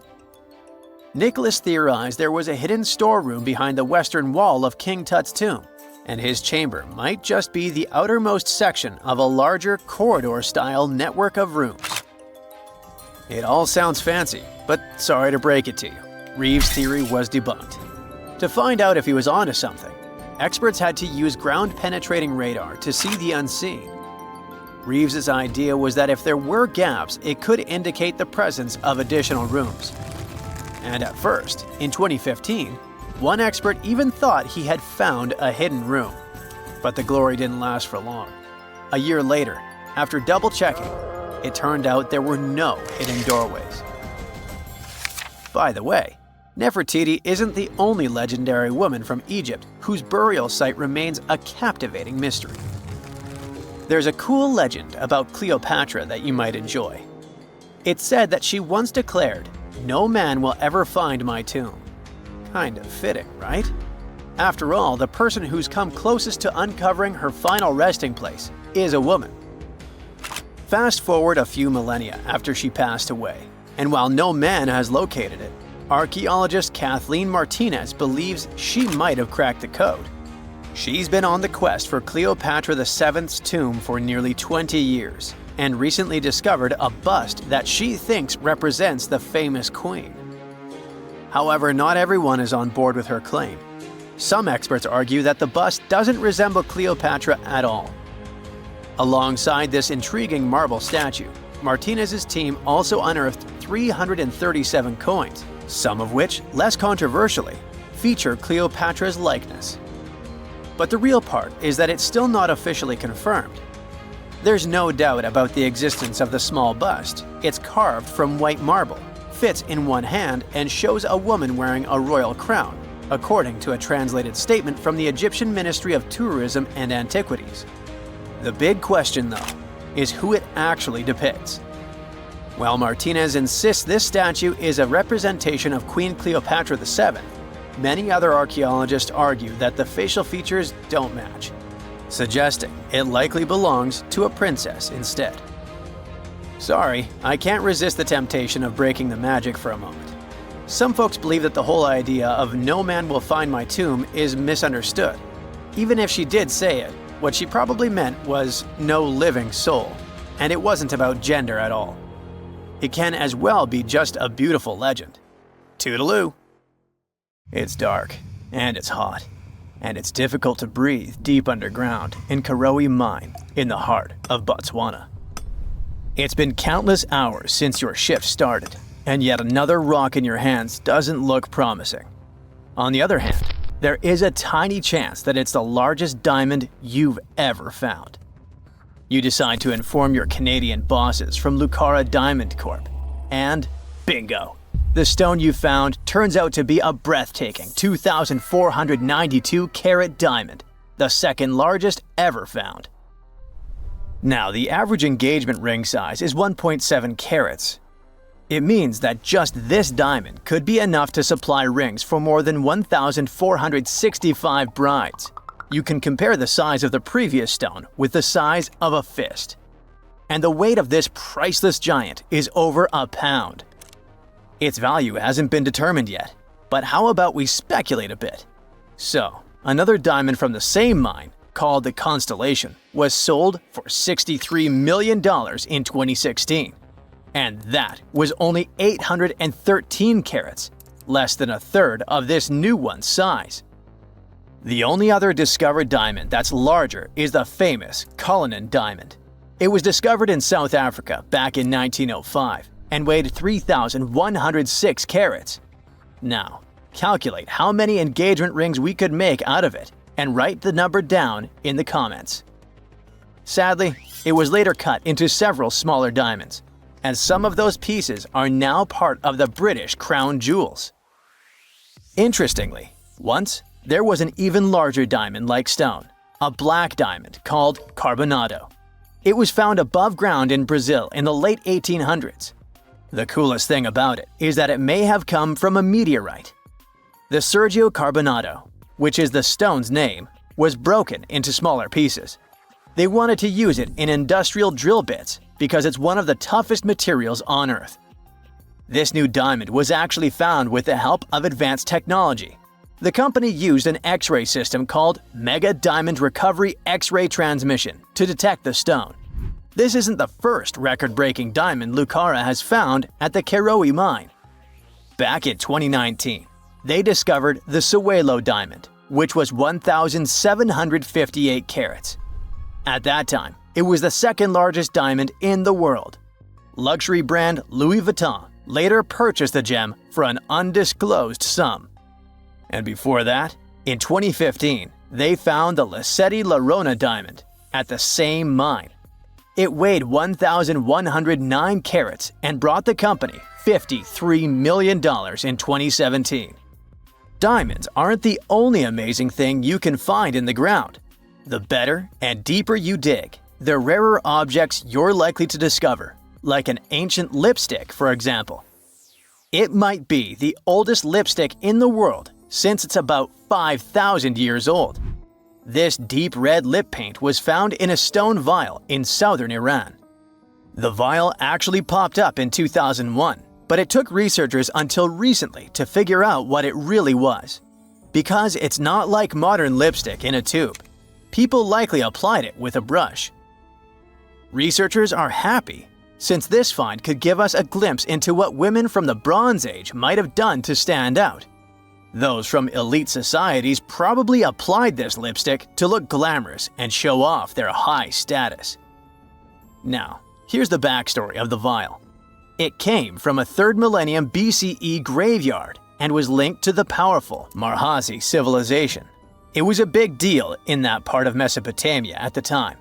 The graveyard was uncovered after flooding, and unfortunately, looters got their hands on many items. But luckily, the authorities managed to recover this particular piece. The vial caught scientists' attention because it was different from other items they'd found. Normally, they'd come across gray, compact substances in similar containers. But when they opened this particular one, a loose, fine powder spilled out. It was dark grayish purple in color, nothing like what they'd seen before. When the researchers analyzed the powder, they found out that it was made with hematite, which gave it a rich, deep red color. It also had other ingredients like vegetable oils and waxes, making it really similar to what you'd expect in a modern lipstick. Apparently, back in the Bronze Age, makeup was a sign of luxury and superior status in that area. It showed off wealth and power, especially in elite circles. By the way, the researchers don't want to claim for sure that this is the world's oldest lipstick, because who knows? Something older might turn up someday. How about we move to Bulgaria right now and do some digging there? Wait. There's no need to take a spade and dirty your hands. An amazing discovery is already waiting for you. There they found a large marble statue. It's almost 7 feet tall, which might depict Hermes, a Greek deity. But the craziest thing is that it was buried in an ancient sewer for around 2,000 years. The statue is in really good shape, especially the head, which is super well preserved. There are some cracks in the hands, but overall, it's in surprisingly great condition, according to the scientific director of the excavation. And here's how they found the statue. The team was doing a routine dig in southwestern Bulgaria, near the Greek border. This area used to be part of the ancient city of Heraclea, which dates back to the 4th century BCE. While digging, the researchers stumbled upon the statue's marble foot. From there, they carefully uncovered the rest of it. It was a total surprise for them, since they didn't expect to find anything like this. Right now, the team is working on safely removing the statue from the sewer. It's really heavy, so they're using a crane to lift it out and transport it to the History Museum in Petrich. Once they restore and conserve it, the plan is to put it on display. Experts are very excited about this find. It could teach us more about the local culture in Heraclea, which isn't a very well-known ancient site. Now, if you're dreaming of making discoveries like this one but don't have a degree, don't lose heart. Even an amateur can make a scientific breakthrough. For example, you could find a Roman dodecahedron. It's this weird, mysterious 12-sided metal object about the size of a grapefruit, and no one really knows what they're used for. Historians have been scratching their heads about these things for centuries. This particular dodecahedron was discovered last summer in a farmer's field near Norton Disney, about 35 miles southeast of Sheffield. A group of volunteers had already found Roman coins and brooches in the area, so they knew the field might hold more treasures. A geophysical survey had shown areas underground where the Earth's magnetic field was disturbed, hinting that something might have been hidden there. The team started digging trenches during a 2-week excavation. On the second to last day, in Trench 4, someone spotted the dodecahedron.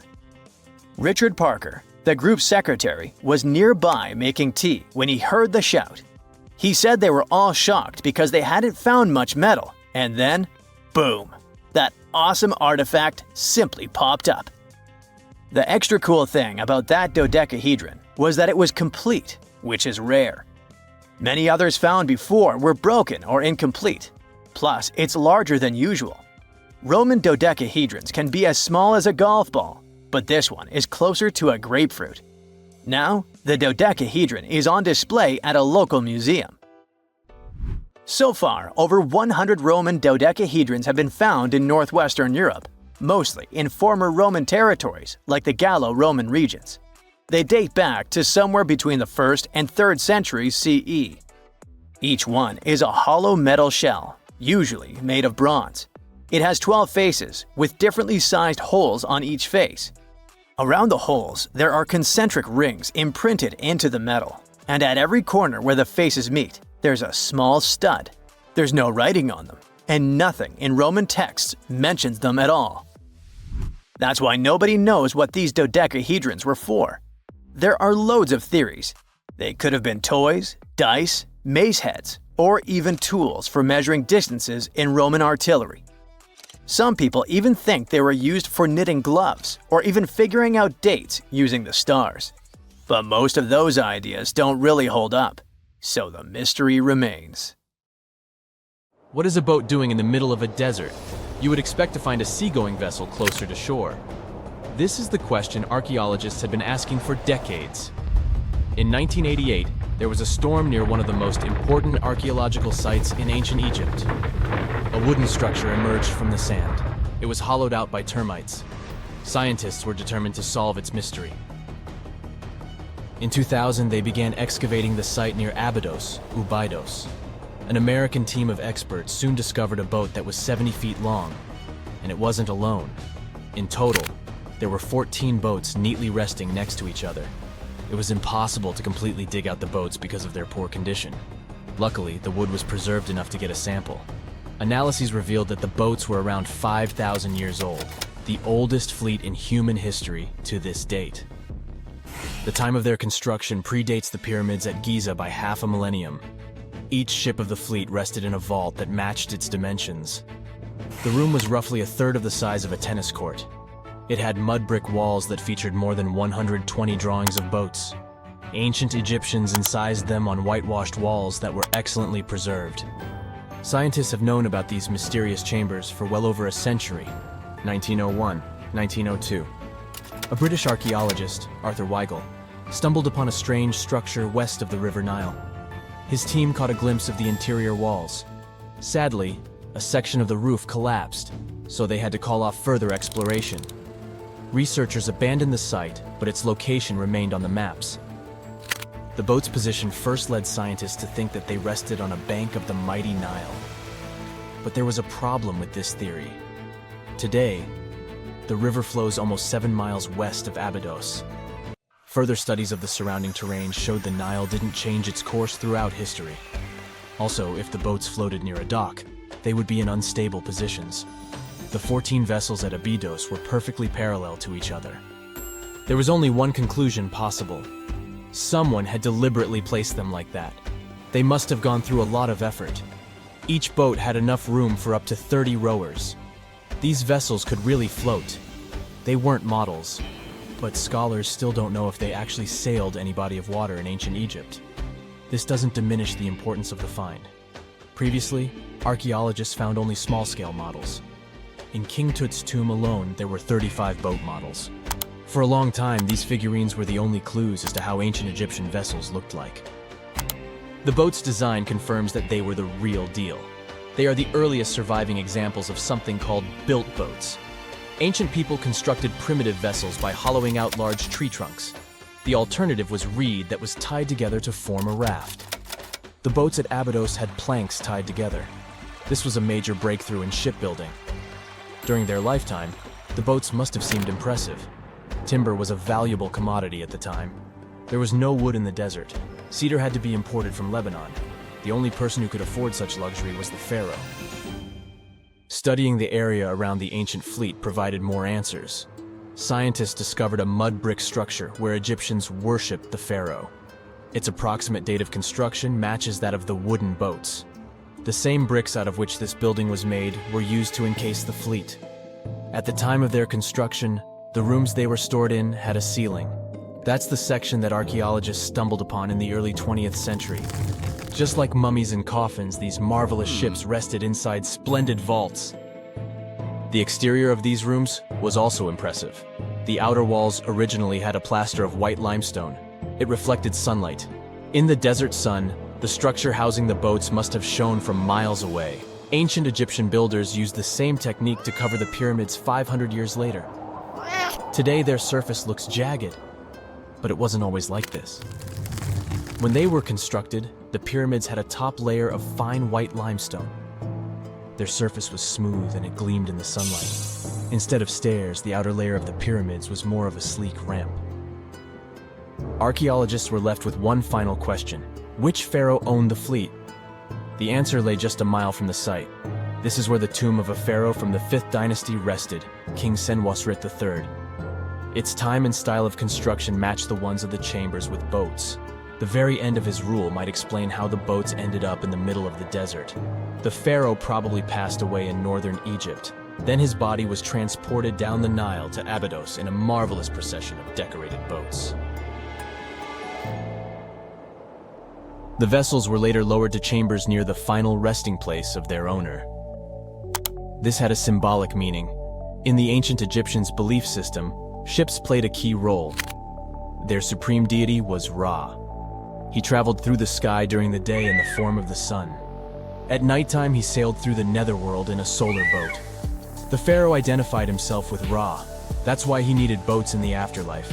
That was the only way to regenerate himself. Just as the sun rises every day above the horizon. This belief existed for thousands of years. The more famous Pharaoh Khufu also had a ship. Scientists found it in 1954 next to his pyramid at Giza. It is some 4 centuries younger than the fleet at Abydos, but Khufu's ship was almost 2 times longer. The Great Pyramid of Giza and King Tut's tomb are some of the most famous archaeological finds in Egypt. But there are many more secrets hiding beneath the endless sands of the Sahara Desert. Recently, 2020, archaeologists found a lost city there. They have labeled it as the most important discovery since King Tut's tomb, 1922. The city of Aten is some 3,000 years old. Historians hope it will give them a unique insight into the everyday life of ancient Egyptians. The famous archaeologist and Egyptologist Zahi Hawass proclaimed the site a lost golden city. Aten sits some 300 miles south of Egypt's capital, Cairo. It is close to the famous Valley of the Kings. Archaeologists first found sections of mud brick walls that spread out in all directions. They discovered complete rooms with tools of everyday life inside. The research team unearthed a bakery, a residential neighborhood, and an administrative district. They all date back to the time when the Egyptian civilization was the wealthiest in its long history. They were also the first to make objects from iron. In 1911, scientists found a set of iron beads near a village in Lower Egypt, El Giza. These are the earliest known iron artifacts. The discovery is literally out of this world. Ancient people made them by beating into shape a piece of a meteorite. The 9 beads were once part of an ornate necklace. They are now blackened and corroded, which is perfectly normal for a piece of jewelry that is over 5,000 years old. They consist of an iron-nickel alloy. Researchers were impressed by the skill of ancient jewelers who processed the beads. Their craftsmanship is more impressive when you think that they didn't know the stellar origins of the material. The Great Pyramid of Giza also has a remarkable feature. An international research group investigated the electromagnetic response of the structure to radio waves. They found that the pyramid has the ability to concentrate electromagnetic energy inside it. This occurred inside its chambers as well as under the pyramid's base. It contains an underground, unfinished chamber. It seems that the electromagnetic response is connected with the properties of limestone, the Great Pyramid's main building material.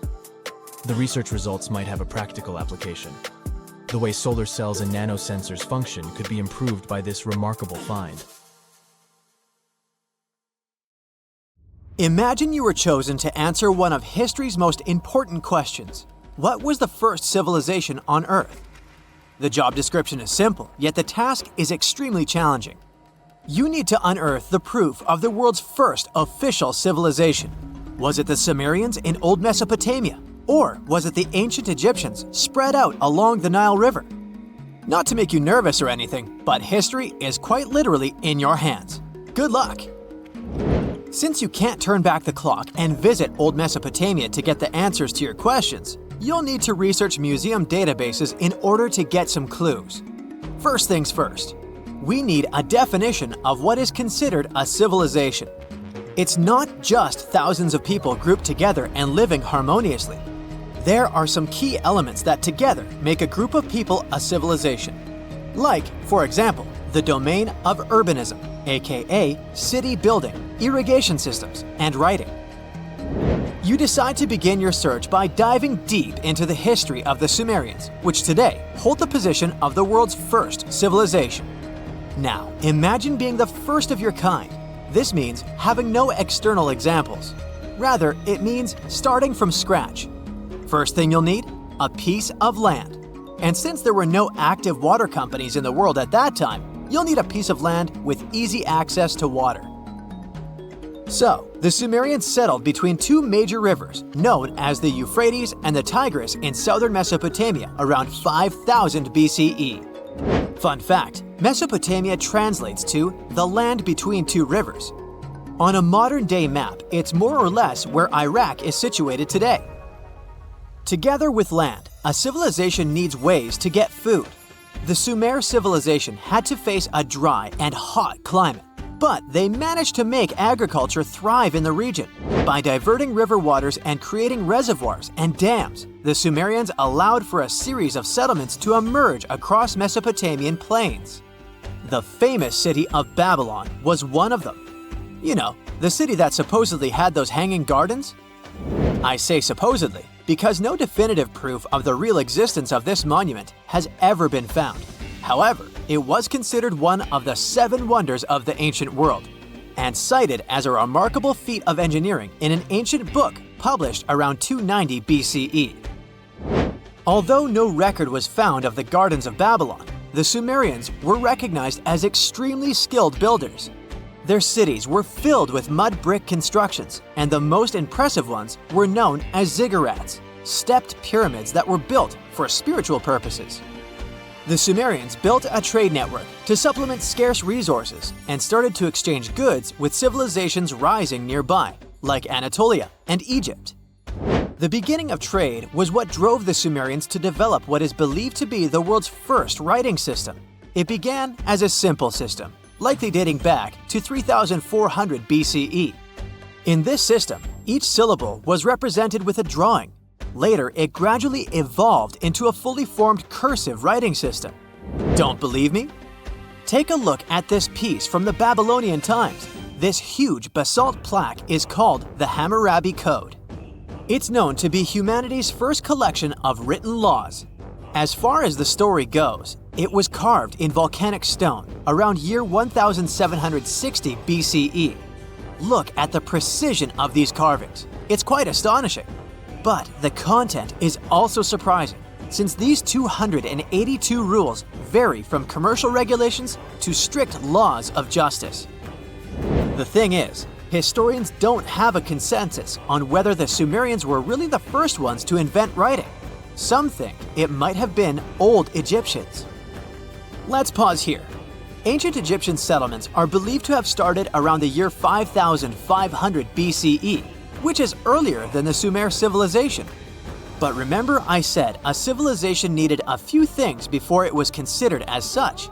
Ancient Egypt consisted of several smaller city-states, such as Memphis, Abydos, and Thebes, spreading out along the Nile River. It wasn't until 3000 BCE that Egypt was unified under one kingdom and lasted as an empire until nearly 1000 BCE. Although there is no consensus on this, some Egypt experts believed that it could have been Sumerian immigrants that founded early Egyptian settlements. The proof could be the presence of cylinder seals made of hard stone, something that was widely used in Sumer. These seals were used to guarantee authenticity in legal transactions, but it's hard to say whether this method was introduced by Sumerian immigrants or simply by trade. Since the time period is not one of the criteria we can use to determine who came first, we'll have to turn to something else. But what? Like the Sumerians, the Egyptians were also highly skilled builders. Duh, they built the famous Giza pyramids and many others all over their territory. In order to enhance their building techniques, they delved into developing a more profound understanding of mathematics. They developed a new form of measurement called the cubit, which was the equivalent of an arm's length. The Great Pyramid, for instance, is 440 cubits per 440 cubits. They were also innovative astronomers, combining their mathematical skills with attentive astronomical observation. They were the first civilization to use a 24-hour division of the day. And they even created a solar calendar, which was the first dating system in history to feature 365 days in 1 year. Okay, it's undeniable how impressive they were. But some experts say that the dispute has to be settled through the comparison of their writing systems. Hieroglyphic writing, the first Egyptian style of writing, is said to date back to 3000 BCE. It was a composition of over 700 symbols, which were carved in stone. For a long time, researchers believed that the Sumerian writing had come before Egyptian, but in a recent discovery made by Yale researchers claims otherwise. Archaeologists have discovered a panel of 4 signs that are believed to have been written around 3250 BCE. Oh, and they've also found another rock drawing depicting a pregnant elephant that can date back to 4000 BCE. Now, there's also a third possibility that fewer people seem to mention: the Indus Valley Civilization, also known as Ancient India, located around the area of modern-day Pakistan and India. The Indus Valley Civilization is also a contender for the oldest civilization, due to the uncertain historical origins of the Hindu collection of texts known as the Upanishads. The Indus Valley Civilization flourished around 3000 BCE, but records show that people in the Indus Valley were trading with Mesopotamians as early as 3500 BCE. Now, wait a minute. How is it possible? No, they weren't time travelers. This isn't a sci-fi movie. There already were agricultural settlements in the area that were slowly growing into bigger cities, such as Harappa and Mohenjo-Daro. Ancient Indian cities were sophisticated, filled with baked brick homes built in a grid system. These ancient cities even had draining and sewage systems that connected most homes and used gravity to carry waste outside of the city. They were pretty advanced. They were also an extremely religious civilization, and Hindu beliefs were at the center of their practices. Despite that, their cities weren't filled with spiritual buildings. Actually, Mohenjo-Daro's most important building was a public bath. Interesting, huh? Now, why can't we know if they were the oldest civilization on Earth? Even if some historians suspect that the origins of the Indus Valley people can be traced back to 5000 BCE, there is no concrete evidence of this, only speculation. The best proof we have is the Upanishads. The Upanishads are texts filled with philosophy, mantras, and ceremonies. The thing is, part of Hindu practices included memorizing and passing down the wisdom of the Upanishads in oral form. So, it took a while before it appeared as a written script. Well, I'd say historians aren't really sure what was the world's first civilization. We can only guess at this point, but who knows what new discoveries might reveal. When you think of an epic desert scene with blazing sun, endless dunes, and those magical little oases, you probably picture the legendary Sahara, right? But what if I tell you that 11,000 years ago, this vast expanse of hot sand looked totally different than it does today? Yeah, I don't know, I wasn't around then. But I'm told that back then, what we now call a desert was a lush paradise, brimming with lakes, rivers, grassy plains, and even woodsy forests. So, where did all this water go? There are many stories about the distant past of our planet when deserts were covered with jungles and forests, and then something happened, like changing climates or colossal earthquakes, and it all turned green lands into dunes.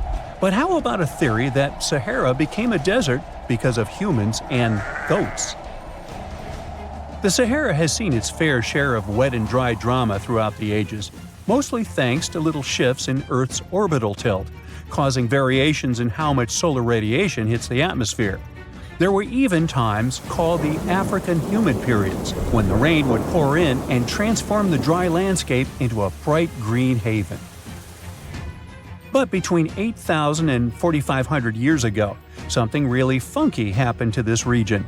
Certain areas went from humid to dry, way too fast to explain it by just orbital changes. In the blink of an eye, the lush Sahara turned into the Sahara we know today.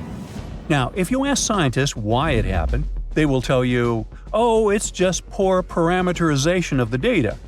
Bet you didn't get it, did you? What? Well, right, let me translate it from scientific to common human. It means they really don't know the answer themselves, and they got a bunch of missing puzzle pieces. But as scientists sifted through ancient dirt and pollen samples, they spotted a quirky trend. Wherever there were pastoralists, also known as humans with their domesticated animals, the plant life seemed to shift. It was as if every time humans and their furry friends meandered through the greenery, they turned it into scrub and desert right behind them. Oops. Yep, chances are that by overgrazing, humans were sapping moisture out of the atmosphere, since plants give off moisture, which helps make clouds and making things even sunnier, leading to a quicker end of the humid vibes. Plus, our ancestors may have been getting a little too cozy with fire for land management, further speeding up the desert takeover. Anyway, scientists are sure that this lush Sahara would have turned back into desert eventually, even if humans hadn't shown up, thanks to Earth's natural rhythms. So there's no need to pin this abrupt change solely on humans. It could simply be about nature getting feedback from vegetation and dust cycles. It's difficult to determine what caused these changes, as it's all interconnected. During the last humid period, the Sahara was filled with hunter-gatherers. As things got a little drier, they started herding animals for food. The weather pushed people to herd cattle. It's also possible that grazing sped up the landscape degradation. So, which came first, the chicken or the egg? Or in this case, the human or the cow? It's tough to tell with the evidence we have now. Now today, it's safe to say that water is no longer that big of a problem in the Sahara, even though it's a huge desert and the times of lush forests there are long gone. But technology's got us covered. For example, the Nubian Sandstone Aquifer System, the biggest underground water stash on the planet. It's nestled beneath the Sahara Desert's eastern edge and stretches across 4 northeastern African countries – Sudan, Chad, Libya, and Egypt – covering a whopping 770,000 square miles and holding around 36,000 square miles of groundwater. Just look at the pipes transported when it was being built. It's the world's largest irrigation project. No wonder it's feasible to thrive in the Sahara today.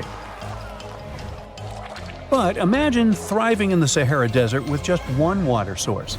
Sounds like a tough gig, right? But the ancient Garamantes did just that, surviving and even thriving for nearly 1,000 years without monsoons or rivers flowing to their desert paradise.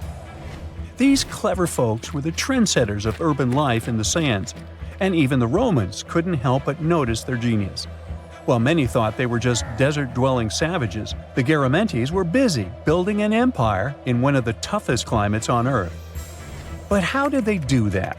Well, they got crafty and dug a whole bunch of underground tunnels to tap into a massive sandstone aquifer. They were literally squeezing every drop of life from under the dunes. But recently, research showed that the Garamantes weren't just hardworking, they were pretty lucky too.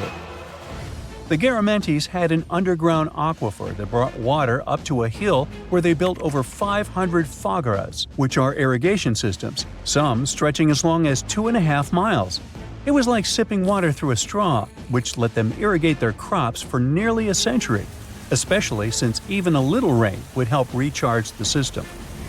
But eventually, due to rain insufficiency, the aquifer ran low, and reaching it again would have meant digging more tunnels and relying on more people. That's a tough problem, considering these people were in the middle of food and water shortages. Guess I don't need to tell you what happened to the Garamantes, do I? The fall of the Garamantian culture might be linked to several factors. It may have been due to climate changes, or they may have simply used their water resources too much. Back in the day, the Sahara Desert was actually fertile agricultural land, thanks in part to the cool irrigation system the Garamantians created.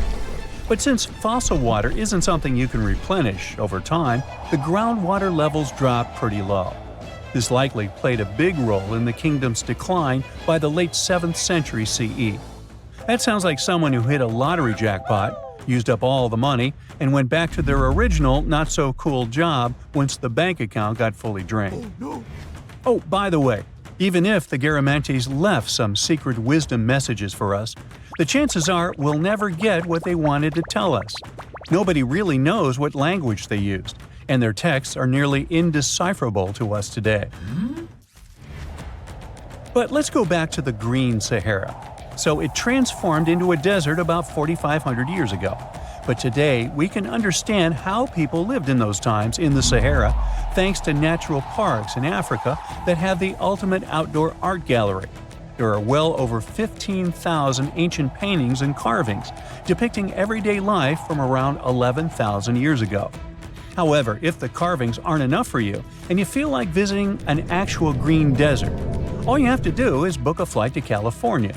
One of the most beautiful phenomenon in the world, the superbloom, takes place here. Look at all these colors: orange, green, pink. It's a miracle.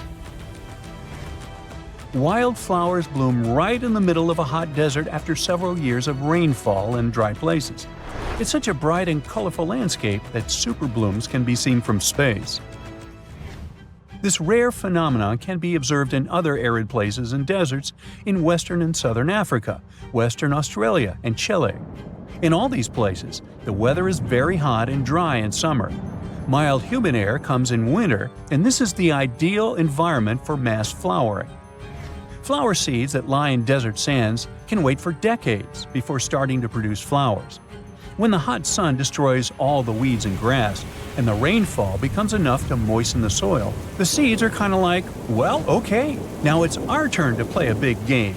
And then hundreds of thousands of tourists come to take photos and post these beautiful pictures on social media. And this, unfortunately, is one of the main dangers for flowers. Therefore, if you find yourself in a place like this, don't pick the flowers and don't trample on them. Stay on the path, don't litter. Take only pictures and leave only footprints. You get it? Good.